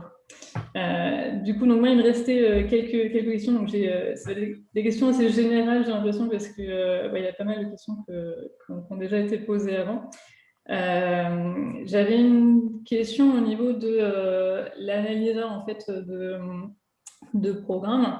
Et en fait, c'est sans doute une question un peu naïve parce que je ne connais pas forcément trop l'étagère là-dessus, mais du coup, justement, en termes d'étagère là-dessus, il y avait qu'est-ce qu'elle est en fait? Parce que j'ai l'impression que ce n'est pas forcément quelque chose qui va dépendre beaucoup de la plateforme, vu que les modèles de faute sont un peu standards. Du coup, j'en ai commencé à se positionner par rapport à l'état de tes travaux là-dessus. Alors, pour ce qui est de l'analyseur analyseur de faute ou analyseur de programme ou simulateur? Des programmes. Analyseur de programme. Alors, l'analyseur de programme, en soi, j'ai repris en fait une bibliothèque Python qui fait ça extrêmement bien, qui s'appelle Angr, A-N-G-R, et donc qui permet de faire du désassemblage effectivement de programme Linux et elle est basée sur Capstone et Unicorn. Et en fait, elle est vraiment top. C'est-à-dire que tu lui donnes le programme que tu veux analyser et je ne sais pas quelle tambouille elle fait, mais elle doit vérifier tout ce qui est appel mémoire, tout ce qui est allocation, et elle va elle-même créer un environnement virtuel où il y aura les plages mémoire auxquelles ton programme va accéder, il y aura les chargements de bibliothèques, les dépendances, s'il y a des dépendances et qu'elle arrive à les trouver. Si elle n'arrive pas à les trouver, elle va te le signaler, et à ce moment-là, tu pourras mettre des hooks sur les fonctions qui ne sont pas résolues pour toi les simuler toi-même. Donc en fait, ce framework, qui est un framework Python, il est extrêmement puissant et un peu à cause ou grâce, je ne sais pas, du confinement du mois de mars et du mois de mai, je n'avais pas trop accès au banc et donc je me suis un peu cassé les dents à mettre en place ce truc-là. Donc en fait, tout ce qui est partie analyse de programme, c'est basé sur Ngri et en fait, ma contribution par rapport à ça,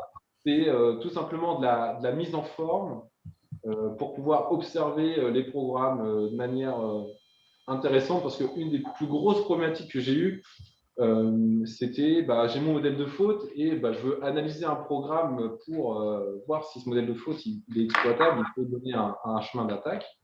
Et en fait, au début, je ne voulais pas faire un truc automatisé, je voulais au moins avoir une vérification un peu à la main et pouvoir ensuite le comparer avec ce que ferait un programme automatisé. Le problème, c'est que sur sudo, les binaires sont gigantesques. Et quand je dis les binaires, c'est les fonctions. C'est pas, je pouvais extraire une fonction et la pire de toutes, alors je ne sais plus, c'est sudo policy check, elle fait 100 000 instructions, quoi. Et donc, je me suis vite retrouvé avec un problème de comment je fais pour comprendre ce que ce framework surpuissant me donne comme information. Et donc, en fait, j'ai eu toute une phase de développement où je découpais les fonctions, j'essayais de les afficher de manière correcte, d'extraire des sous-blocs, enfin, tout ce qui est basic block, ce genre de choses. Je m'y suis un peu mis et j'ai essayé de comprendre ce qui se passait. Et j'ai testé différentes visualisations. Et d'ailleurs, sur mon site internet, il y a une visualisation où j'ai mis le désassemblage en HTML et en fait, la page, elle est incroyable à scroll. Enfin, il y a le lien dans ma thèse, je ne l'ai pas ici, mais on a pour un moment à scroller à travers toutes les instructions. Donc, en fait, sur l'analyse de programme, c'était surtout ça, ma contribution. Ok. Et du coup, ça tombe bien parce que tu en avais parlé un petit peu, mais je me demandais à quel point ça scale en fait. Enfin, quel genre de programme tu peux faire rentrer dedans? Parce que je crois que tu disais que la partie analyseur pour les programmes Linux, elle était encore en version un petit peu bêta. Et du coup, elle a demandé qu'est-ce qui reste à faire? Est-ce que ça scale sur des programmes qui sont très gros? Après, je ne sais même pas si ça a un intérêt de faire fauter, genre Firefox par exemple. Donc Firefox c'est plus grand que sudo. Mais enfin, je veux dire, voilà, des programmes qui vont être encore plus gros, est-ce que ça va bien marcher avec? Est-ce que tu auras peut-être des soucis? Après, c'est un problème de temps parce qu'aujourd'hui, la partie simulation, c'est. Alors, ça dépend si tu veux faire, ça dépend le nombre de modèles de faute, mais si tu veux tester ça sur plusieurs instructions, j'ai un schéma qui va te montrer un petit peu la démarche que j'ai eue avec ce truc-là, c'est ça. Donc, c'est ce schéma-là. Donc, il y a deux parties, il y a l'analyseur et le simulateur. Et en fait, donc, il y a des fichiers binaires, des bibliothèques partagées et des fonctions que je veux analyser. Et l'analyseur, il me permet d'avoir différentes choses. D'abord, une représentation synthétique des fonctions que je veux analyser. Et ensuite, ça me permet d'avoir les adresses intéressantes à fauter. D'accord ? Et en fait, le problème, c'est comment on identifie ces adresses. Et après, le problème de scaling, je ne suis même pas arrivé à ce problème-là. Moi, ma démarche ici, ça a été quoi? C'est mon analyseur de fonctions, il me donne en fait un arbre des fonctions qui sont appelées. Donc, c'est ce que j'ai montré dans la slide où il y avait sudo, sudoers, PAM et PAMX. Donc, j'avais les 14 fonctions qui étaient appelées. Et donc, en fait, je ne sais pas si je l'ai là. Je crois que je l'ai. Non, je ne l'ai pas. Dommage. en fait, sur sudo, par exemple, la vérification du succès ou non de l'authentification de l'utilisateur, c'est stocké dans une variable. Il y a une variable qui s'appelle OK. OK égale check policy. Et après, c'est if OK égale 1, c'est bon. Sinon, c'est pas bon. Et en fait, moi, je me suis dit, cette variable, elle est hyper sensible.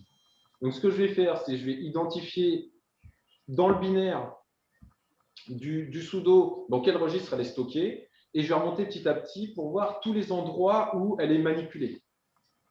Donc, je remonte les endroits où elle est manipulée dans la première fonction. Ensuite, je remonte dans l'appel d'avant, donc le return de la fonction d'avant. Je regarde où elle est setée, manipulée, configurée. Je return et ainsi de suite. Et en fait, j'ai fait ça à la main. Arrivé à la deuxième fonction, il y avait des branches dans tous les sens. Et du coup, je pense que cet aspect scaling, il est vraiment violent. Et par contre, je n'ai pas pu le tester plus que ça. Ok. J'ai une autre question. Je crois qu'elle peut rejoindre un petit peu celle de l'Union, mais en un petit peu moins philosophique quand même. Une question un peu générale, parce que tu as beaucoup parlé d'attaque dans tes travaux, mais du coup, est-ce que ce que tu as trouvé au niveau de l'attaque, ça peut servir pour justement construire des contre-mesures? Alors, c'est même l'objectif. Hein. J'imagine. Mais du coup, comment est-ce que c'est L'objectif, hein. Le but, c'est d'identifier.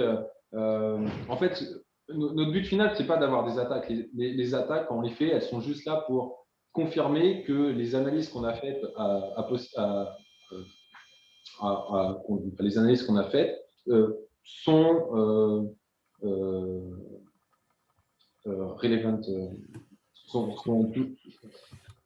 ont du sens, ont un sens, quoi. Donc, le but, c'est de se dire, je fais une analyse, cette analyse, elle me donne de l'information, mais je veux tester cette information, et le meilleur moyen de la tester, malheureusement, c'est de faire une attaque qui exploite cette information. Donc, les attaques, elles ne servent qu'à ça. Et après, les attaques, elles permettent de dire, effectivement, là, il y a un problème. Cette information, elle est pertinente, elle me dit que telle partie est sensible ou tel chemin d'attaque est intéressant. Et du coup, l'objectif après, c'est d'effectivement faire cette analyse, cet effort de construire des contre-mesures qui sont adaptées à l'information qu'on a obtenue. Mais les attaques, elles sont juste là pour confirmer que la caractérisation était pertinente. Après, évidemment, le but, c'est de se protéger. Non, c'est sûr. Mais du coup, est-ce qu'il y a des points particuliers dans les choses que tu as trouvées qui vont pouvoir aider à améliorer les contre-mesures, ou est-ce que ça reste encore assez… est-ce que c'est encore genre l'étape encore d'après, quoi? Je pense que c'est l'étape d'après. Je n'ai pas eu le temps, ni pris le temps de vraiment réfléchir aux contre-mesures. De ce que je connais des contre-mesures actuelles, elles sont déjà pas mal pertinentes. Elles posent déjà suffisamment pas mal de problèmes d'un point de vue implémentation. Typiquement, ce que fait avec les codes correcteurs d'erreurs ou la duplication d'instructions ou les travaux de Karine sur rajouter des checksums entre les basic blocks, tout ça, c'est des choses qui, à mon avis, sont assez pertinents. Après, effectivement, caractériser le fait qu'on faute une instruction dans le cache, c'est très spécifique et ça permet de se protéger contre ce truc-là. Mais comme désolé, je ne sais plus qui l'a dit, mais il y avait les travaux de Johan Laurent qui ont fait de la simulation sur des perturbations dans le pipeline. Là, il faut réfléchir à des contre-mesures dans le pipeline. Alors, je sais qu'il y a des groupes de travaux qui se focalisent sur ça, sur plusieurs aspects, et j'espère que mes travaux leur donnent des pistes. Mais il y a un projet ANR, c'est Kofi, qui s'occupe d'assurer de l'intégrité du contrôle flow dans les pipelines. Je sais qu'il y a des groupes de travaux aussi sur risque 5 qui s'intéressent à rajouter des sécurités dans les socles. Mais ça, c'est vraiment quelque chose que je n'ai pas plus regardé que ça, mais il va falloir regarder, oui, effectivement.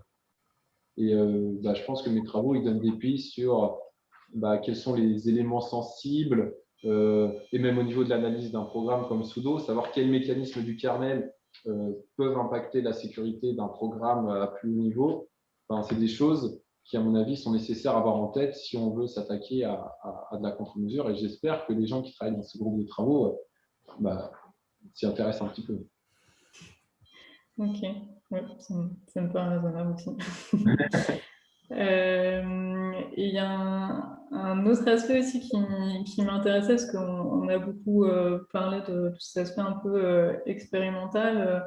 Toi, j'imagine après quand tu as commencé ces travaux-là, tu as dû commencer par un peu essayer de répliquer les travaux des autres, etc. Je me demandais quelles étaient les parties qui étaient vraiment les plus dures à répliquer quand tu as, en gros, dans un papier de chess ou Unix, peu importe, tu as le papier et c'est quoi la partie qui est vraiment le gras, quoi, Je pense que la réponse va être un peu décevante. La première partie qui est vraiment difficile, c'est savoir quelle cible a été effectivement attaquée. Ouais, okay. Mine de rien, la plupart des articles qui sortent ne sont pas extrêmement précis sur la cible qui est attaquée. C'est pour ça que moi j'essaie de faire un énorme effort à bien dire quel composant j'attaque sur quel board, parce que regarde, on peut prendre l'état de l'art que j'ai fait et on va le prendre sur microcontrôleur. Mais typiquement, si on regarde les travaux qui ont été faits, alors des fois on a la cible, typiquement ici on a Alexandre Menu qui a travaillé sur un Atmega 328P, donc ça c'est. Mais Nicolas Moreau, je sais juste qu'il a ciblé un Cortex M3. Donc un Cortex M3, c'est un type de cœur de ARM. Donc ce cœur était embarqué dans un processeur qui était embarqué dans un microcontrôleur, mais je ne sais pas lequel. Et donc, si je veux répliquer ce travail-là, je ne critique pas le travail, il est très intéressant, il donne plein d'informations, mais pour une raison X ou Y, parce que c'était un Cortex, parce que la cible, c'était un circuit d'une entreprise particulière qui ne voulait pas dire lequel, ils sont obligés de dire je travaille sur un Cortex M3 et j'obtiens tel résultat en faisant des perturbations ici électromagnétiques. Et donc, déjà, rien que savoir quelle cible c'est compliqué, parce que si on a une cible différente, même si elle a le même Cortex M3, peut-être que c'est un autre fondeur qui a utilisé une autre technologie de transistor. Qu'est-ce que ça change au niveau des perturbations, de la susceptibilité du circuit, des modèles de faute? Donc, ça, déjà, ça joue pas mal. Ensuite, c'est un peu plus vrai pour le M que pour le laser. Il y a la réplication en fait, des perturbations. Le problème quand on fait des perturbations électromagnétiques, c'est que souvent, les sondes sont faites à la main. Donc, on a des sondes d'injection, d'accord, c'est un fil de cuivre enroulé autour d'une ferrite. Et donc, on met un pulse de tension là-dedans et ça nous fait une perturbation. Et en fait, mettre un pulse de tension dans une sonde faite à la main, dont on n'a aucune idée de la fonction de transfert, ça nous donne un signal qu'on est incapable de connaître. On ne peut pas savoir le signal qui sort de la sonde et donc on a on ne sait pas exactement si on fait la même perturbation que ce qui a été fait par la personne qui travaille dans un autre laboratoire, sachant qu'on n'a pas forcément le même matériel d'injection, on n'a pas forcément les mêmes câbles, on n'est pas dans le même environnement électromagnétique. Moi, je travaille à côté de la Tour Eiffel, ça m'est arrivé de voir des signaux radio sur mes sondes. Donc j'ai une énorme antenne à 300 mètres de mon agence, donc c'est un peu embêtant. Mais, donc, il y a des tas de choses qui viennent. Et donc, ça, c'est sûrement les parties les plus difficiles. Et après, il faut réussir à faire les mêmes fautes. Et donc, ça, évidemment, ça prend du temps. Et pire encore, si tu n'observes pas les mêmes fautes, alors que tu es supposément dans les mêmes conditions expérimentales, il faut réussir à les expliquer. Et souvent, tu appelles la personne et tu peux de discuter. Et tu apprends qu'effectivement, il y avait des effets de bord, ce genre de choses. Mais tel que je le dis, je pense que ça se ressent, ça prend énormément de temps et du coup, je n'ai pas passé énormément de temps. C'est un travail, si tu veux refaire les résultats d'un article, je pense que tu peux y mettre 6 mois sans forcer, tu ne vas pas voir le temps passer. Ouais, non, je moi, sur 3 ans de test, c'est un peu beaucoup. Donc, non, très clairement, non, mais on sent que c'est un vrai problème, tout ce qui est reproducibilité. Du coup, la question qui me vient à l'esprit, c'est un peu est-ce que c'est doomed, quoi? Est-ce qu'on est condamné à rester dans cet état où c'est vraiment très compliqué de reproduire les résultats des autres? Ou comment est-ce qu'on peut faire pour améliorer ça, en fait, quoi? Parce que finalement, c'est du temps gâché par tous les chercheurs dans le monde, ce qui est un peu collectivement bête. Donc, ouais. Alors, je suis content que tu poses la question parce qu'effectivement, c'est une problématique qu'on a à l'ANSSI, qu'on s'est posée dès le début de la thèse. Et nous, on a la chance déjà à l'ANSSI d'avoir la possibilité de mettre pas mal de choses open source. Donc, on va essayer de travailler là-dessus pour mettre open source l'outil que j'ai utilisé pour faire les analyses. C'est pour ça aussi que je voulais une méthode bien définie et facilement compréhensible, qui ne demande pas une expertise ou un matériel de dingue pour être mise en place. Et ensuite, on s'est retrouvé face… Alors, pour le laser, j'ai dit, c'est assez répétable parce que voilà, on utilise une fréquence précise et on fait un pulse laser à cette fréquence-là, il n'y a pas de problème. Pour le M, on a eu beaucoup plus de difficultés parce que voilà, c'est très artisanal comme méthode d'injection. Les sondes sont faites à la main. Sauf qu'à l'ANSSI, on a beaucoup de chance. On a un laboratoire qui est spécialisé en sécurité des communications sans fil. Et donc, en fait, on a des gens qui parlent les équations de Maxwell comme on parle le français. Et donc, c'est extrêmement intéressant de travailler avec eux sur ces aspects-là parce que tout ce qui est théorie de l'électromagnétisme, ils ont énormément de ressources que nous, on n'a pas, qui sont plus hardware. Et donc, je fais un travail de collaboration avec un de mes collègues du LSF, du coup, Laboratoire Sécurité sans fil, où on veut d'eux-mêmes. Oui, il y a 2 collègues. Et en fait, notre objectif, c'est d'améliorer cette compréhension qu'on a des perturbations électromagnétiques et comment on les fait, et d'avoir une bonne méthode, à définir bonne, mais d'avoir une méthode qui permet d'avoir une bonne répétabilité, au moins de savoir ce qu'on fait sur la cible. Donc, bon, ça spoil un peu des résultats que j'espère présenter plus tard, mais voilà, le but, c'est de se baser sur une caractérisation de la sonde, parce qu'on se doute qu'on peut mesurer la fonction de transfert d'une sonde, notamment avec toute la théorie de Maxwell. Le problème, c'est que ça, c'est valable en fait en champ lointain. Une sonde isolée, dans un environnement isolé, c'est-à-dire sans autre perturbation électromagnétique, on peut la caractériser. Mais comme on fait des perturbations EM où la sonde, j'ai la photo, la sonde est très proche du circuit, en fait, on se retrouve avec un environnement où on fait de l'électromagnétisme en champ proche et non en champ lointain. Du coup, la caractérisation qu'on aurait faite sur la sonde est plus valable. Donc là, avec Valentin, mon collègue de l'ANSSI, on utilise des VNA, donc c'est Vector Network Analyzer, pour caractériser non pas la sonde, mais le système sonde-circuit. Et en fait, ce truc-là, il sert à caractériser le système sonde-circuit et ça nous sort en fait le coefficient d'absorption en fonction de la fréquence, de la fréquence à laquelle on fait l'injection électromagnétique. Et donc, en fait, si je suis capable de dire, moi, pendant mes expériences, l'absorption de mon système circuit-sonde, c'est ça, et quelqu'un qui veut répéter l'expérience aura juste, entre guillemets, à modifier les caractéristiques de son système pour obtenir un coefficient d'absorption similaire. Et on pense que ce sera déjà un bon pas de dire on avait des setups qui étaient similaires.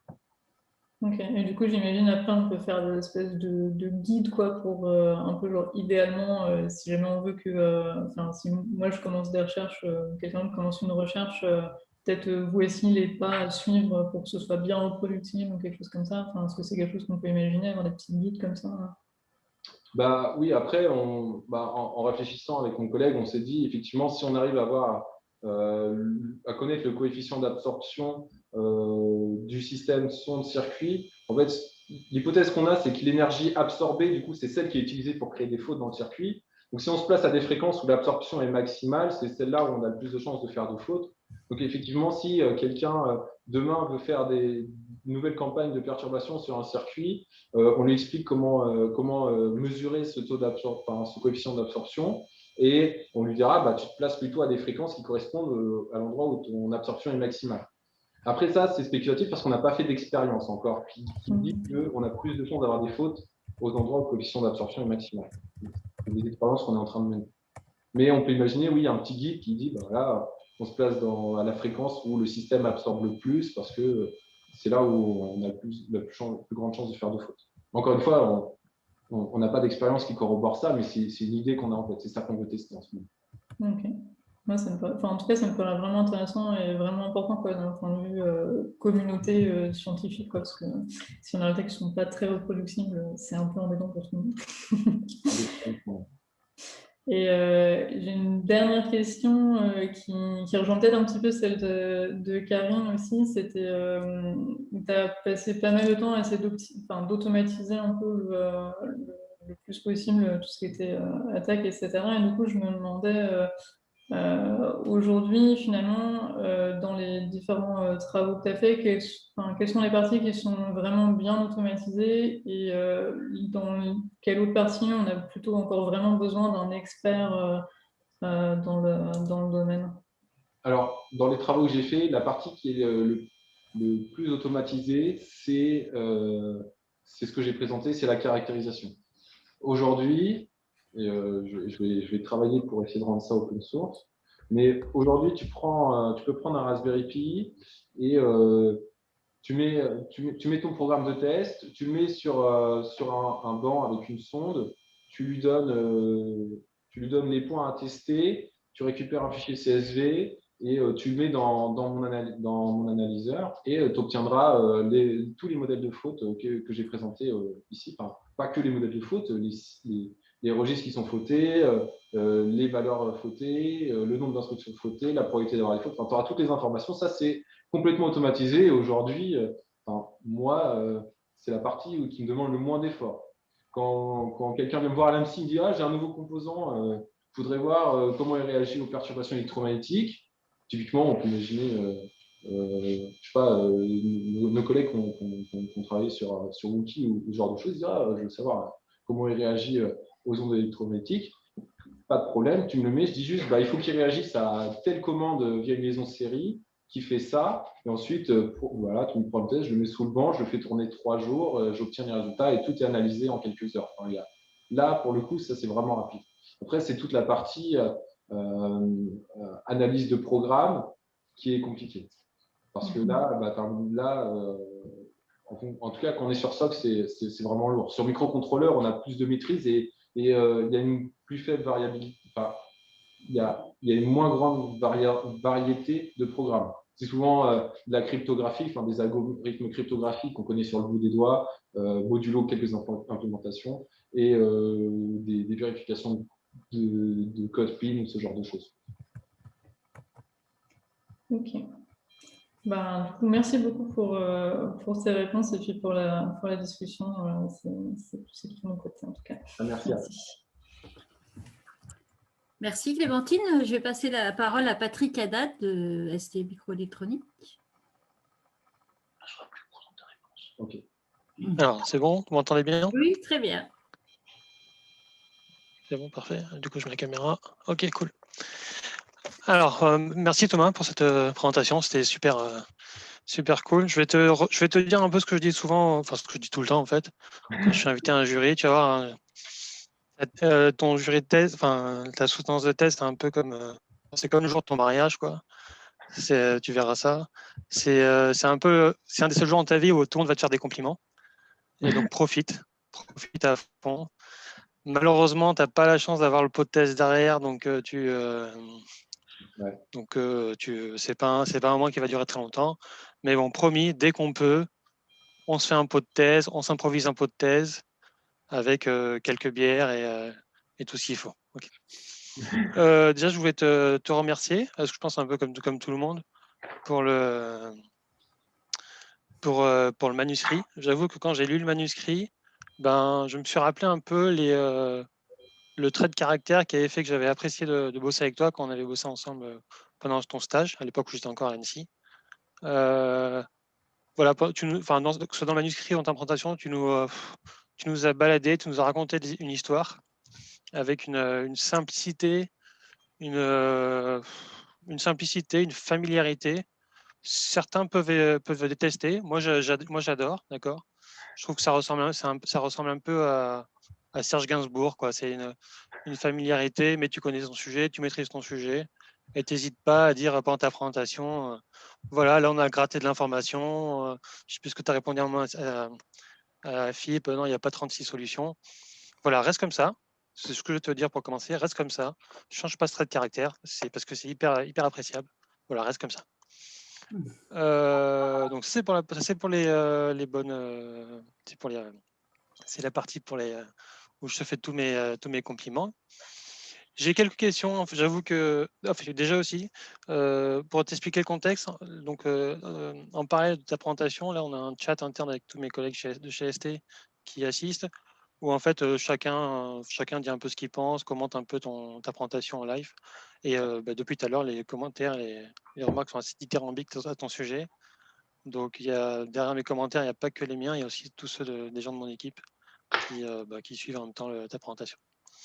Et du coup, il y a plein de questions, mais je pense qu'il y a plein de questions que ce soit de ma part ou de leur part, mais on se les posera soit autour d'un verre quand on pourra, soit on essaiera de refaire ta présentation comme on a pu le faire avant, comme on a pu le faire par le passé, où on se fait des sessions d'une demi-journée, on discute. Alors, j'ai quelques questions, hein, c'est pas vraiment des questions, je vais te poser des questions qui ont porté sur le travail que tu as fait, mais plus sur ton point de vue, sur la manière d'extrapoler ton boulot à d'autres sujets, à d'autres choses. J'avoue qu'en lisant ton manuscrit, plein de fois, je me suis dit, ah ouais, en fait, c'est super, on pourrait faire ça, on pourrait faire ça. Bref, j'ai eu 46 milliards d'idées, un peu comme d'habitude et comme tu as pu être confronté lors de ton stage, quoi. Du coup, ma première question, première question, c'est est-ce que tu connais cet article est-ce que tu as déjà vu, est-ce que tu as déjà utilisé ou lu ce qui s'appelle donc les attaques qui utilisent les fautes, ineffective faults. Est-ce que ça te parle? L'idée, c'est d'utiliser L'absence d'effet comme source d'information. Ouais, c'est ça. J'avoue que je suis un peu resté sur ma faim.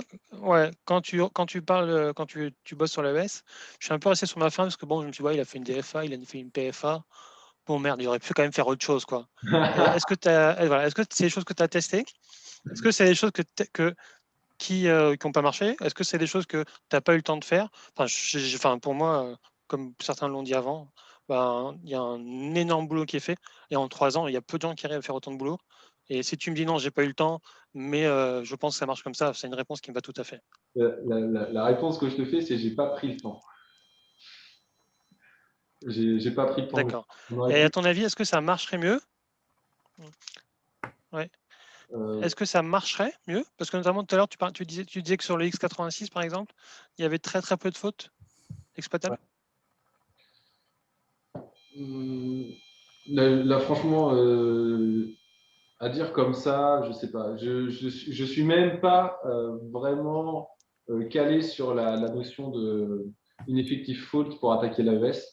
Je suis désolé. Donc là comme ça, je peux même pas savoir à quel point ce serait pertinent plus qu'une DFA ou une PFA ou n'importe quelle autre sur la veste. Je suis désolé.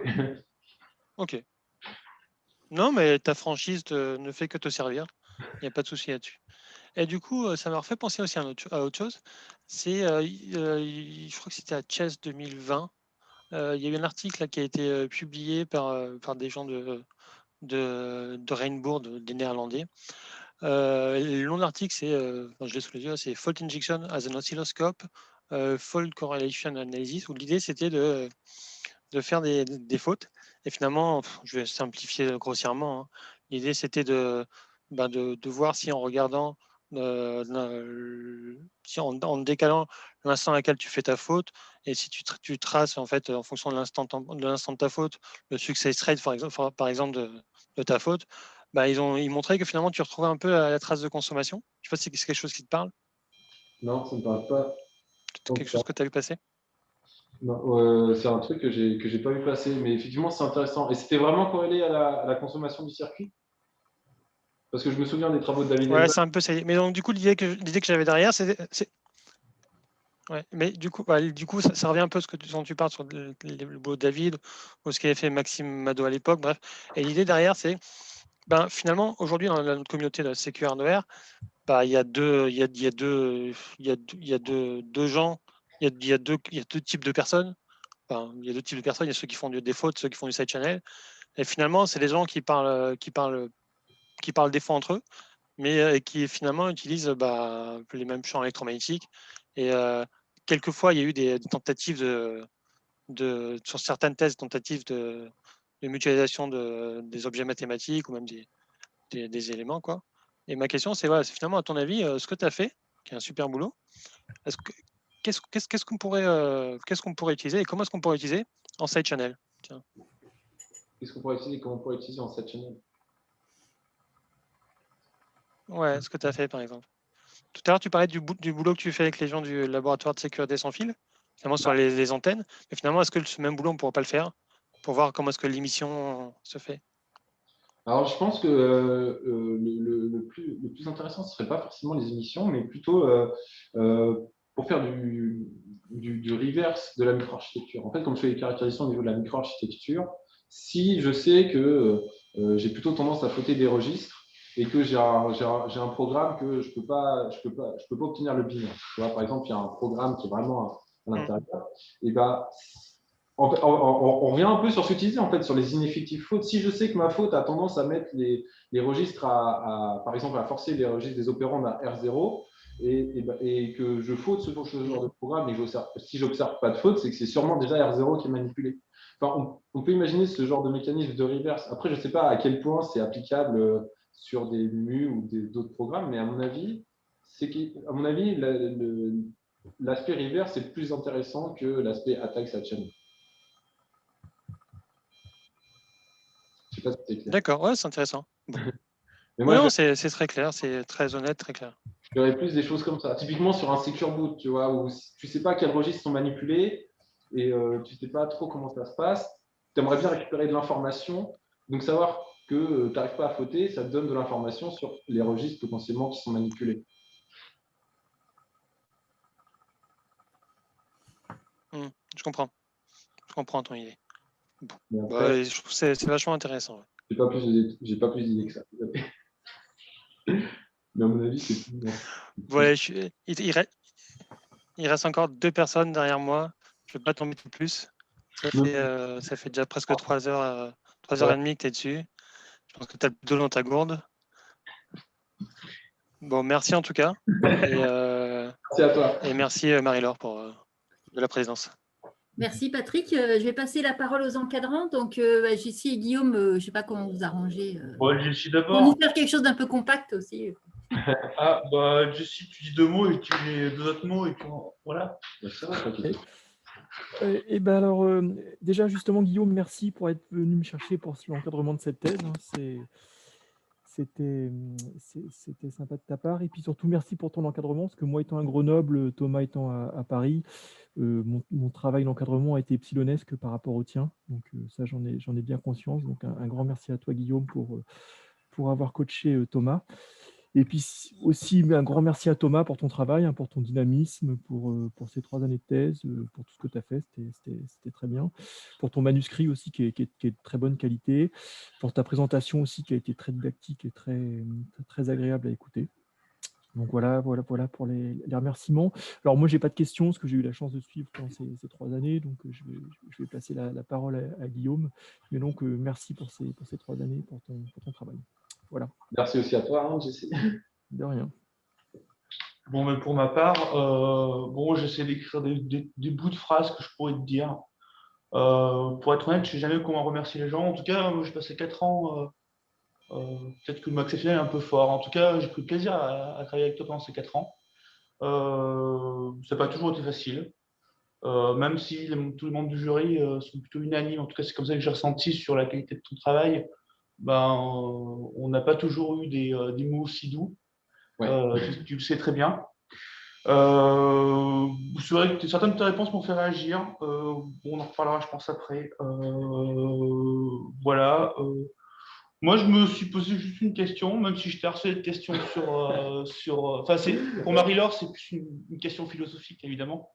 Moi, je me suis posé la question, c'est bien, tu as caractérisé les fautes, tu as parlé de certification, mais un peu au fond, je me suis dit, mais c'est bien tout ce que tu as fait, mais tu te places comme un attaquant, tu te dis, ce point de vue d'attaquant, c'est pour mieux protéger. Moi, ce que je me suis dit, c'est, en t'écoutant répondre à ces questions, c'est quoi la next step par rapport à tes travaux, quoi. Qu'est-ce que tu demain, peut-être pas demain, mais de manière imagée demain, qu'est-ce que tu fais en termes de recherche pour valoriser ce que tu as fait, en fait, pour continuer, enfin. À la suite de cette thèse. Pour moi, le plus pertinent à faire, là, actuellement, c'est... comment expliquer? C'est... je ne sais pas si on peut compter ça comme un travail de recherche, mais c'est qu'on regroupe les gens qui développent des SOC et qu'on se mette d'accord sur ce contre quoi on veut se protéger et qu'on y mette vraiment les moyens, en fait. Parce que là, actuellement, ce que je fais, ce que j'ai fait dans ma thèse, c'est présenter les attaques par faute et sur les SOC et dire qu'effectivement, c'est efficace et il y a des choses à en tirer. Mais ce qu'il faut, et je pense qu'après, il y a pas mal de gens qui étaient là aujourd'hui qui écoutaient, mais ce qu'il faut, c'est surtout qu'il y ait des gens qui disent « Ok, ça, c'est important. Si on veut protéger nos circuits et les gens qui vont utiliser nos appareils demain, il faut qu'on s'y mette. » Et donc, la prochaine étape, c'est d'aller, ce qui était un peu lié à la question où j'ai fait ma liste au Père Noël, c'est de se dire, on prend des gens qui fabriquent des SOC, armes, risque 5 ou tel, et on va faire du vrai travail où on va faire des tests, on va faire de la caractérisation, on va sécuriser des systèmes, et on essaye d'intégrer ça. Après, l'objectif, c'est d'avoir des certifications. Mais à mon avis, je pense qu'avec mes travaux et avec l'expérience qu'on a sur les Secure Elements, on a ce qu'il faut pour commencer à faire des vrais SOC sécurisés. Je pense qu'il manque, c'est une étincelle qui fait les entreprises qui font effectivement des stocks s'y mettent vraiment, quoi. Et qu'on brise un peu, que ce soit plus que de la recherche, mais aussi de la recherche vraiment appliquée et que demain, il y ait des circuits qui intègrent au moins des prises de conscience de ces choses-là. Je m'attendais un peu à ce que tu répondes à un truc comme ça. Moi, je suis trop prévisible. Alors, je n'ai pas dit ça. J'ai loin de dire ça. Mais en fait, ça reboucle un peu ce que tu disais avec Philippe, entre autres. Mais le marché, tu vois que le marché, il part sur l'intégration d'un Secure Element dans un SOC, peu importe sa forme. Moi, je suis plus par en termes de fonctionnalité. Il y a un Secure Element qui va garantir sa propriété de sécurité. C'est ça. Du coup, quelle est la pertinence de se focaliser sur le SOC, plutôt sur le SOC, sur les corps du SOC, versus le Secure Element qui est embarqué à l'intérieur, qui lui aura pour vocation de garantir les fonctions de sécurité comme on avait avant, avant. Je ne vais pas m'étaler plus que ça, mais tu as l'idée. Tout simplement parce qu'il ne peut pas tout faire, en fait. Le Secure Element, c'est s'il garde l'architecture telle qu'il est actuellement, ses propriétés de sécurité, c'est garantir la confidentialité, l'intégrité des secrets et exécuter des algorithmes qui permettent d'avoir cette sécurité. Mais si on prend un environnement logiciel Linux, typiquement, où on est multi-utilisateur, où on a des connexions qui viennent de l'extérieur, le Secure Element à lui tout seul, il ne peut pas garantir la même sécurité, en fait, le même niveau de sécurité à un environnement aussi large que Linux. Moi, je t'ai fait signe pour que tu raccourcisses ta réponse, donc je vais raccourcir. Moi, je t'invite à regarder ce qu'ils sont en train d'essayer de faire, ce qu'ils veulent intégrer dans les SOC pour faire de la garantie de sécurité, typiquement des Secure Elements, mais avec de la virtualisation multi-OS, etc., sur un composant qui est sécurisé, qui se veut sécurisé, donc on va voir ce qu'ils veulent faire, mais qui tend vers plus de sécurité. À se booster, en fait. Ouais, voilà. En tout cas, moi, je réinsiste, parce qu'on m'a fait signe que malgré ma voix un peu enrouée, mais fatiguée d'avoir écouté ces pratiquement 2 heures de questions, moi, j'ai vraiment pris énormément de plaisir à travailler avec toi. C'était vraiment, vraiment très bien. Je m'arrête là parce que je suis vraiment pas de doué pour parler de ce que je ressens. Je te laisse la parole, Marie-Laure, parce qu'on est un peu là pour. Dans 5 minutes, dans 1 heure. Donc, je ne poserai pas de questions, bien sûr, et je ne donnerai pas la parole non plus au public, même si je pense qu'il y a plein de gens qui ont des questions.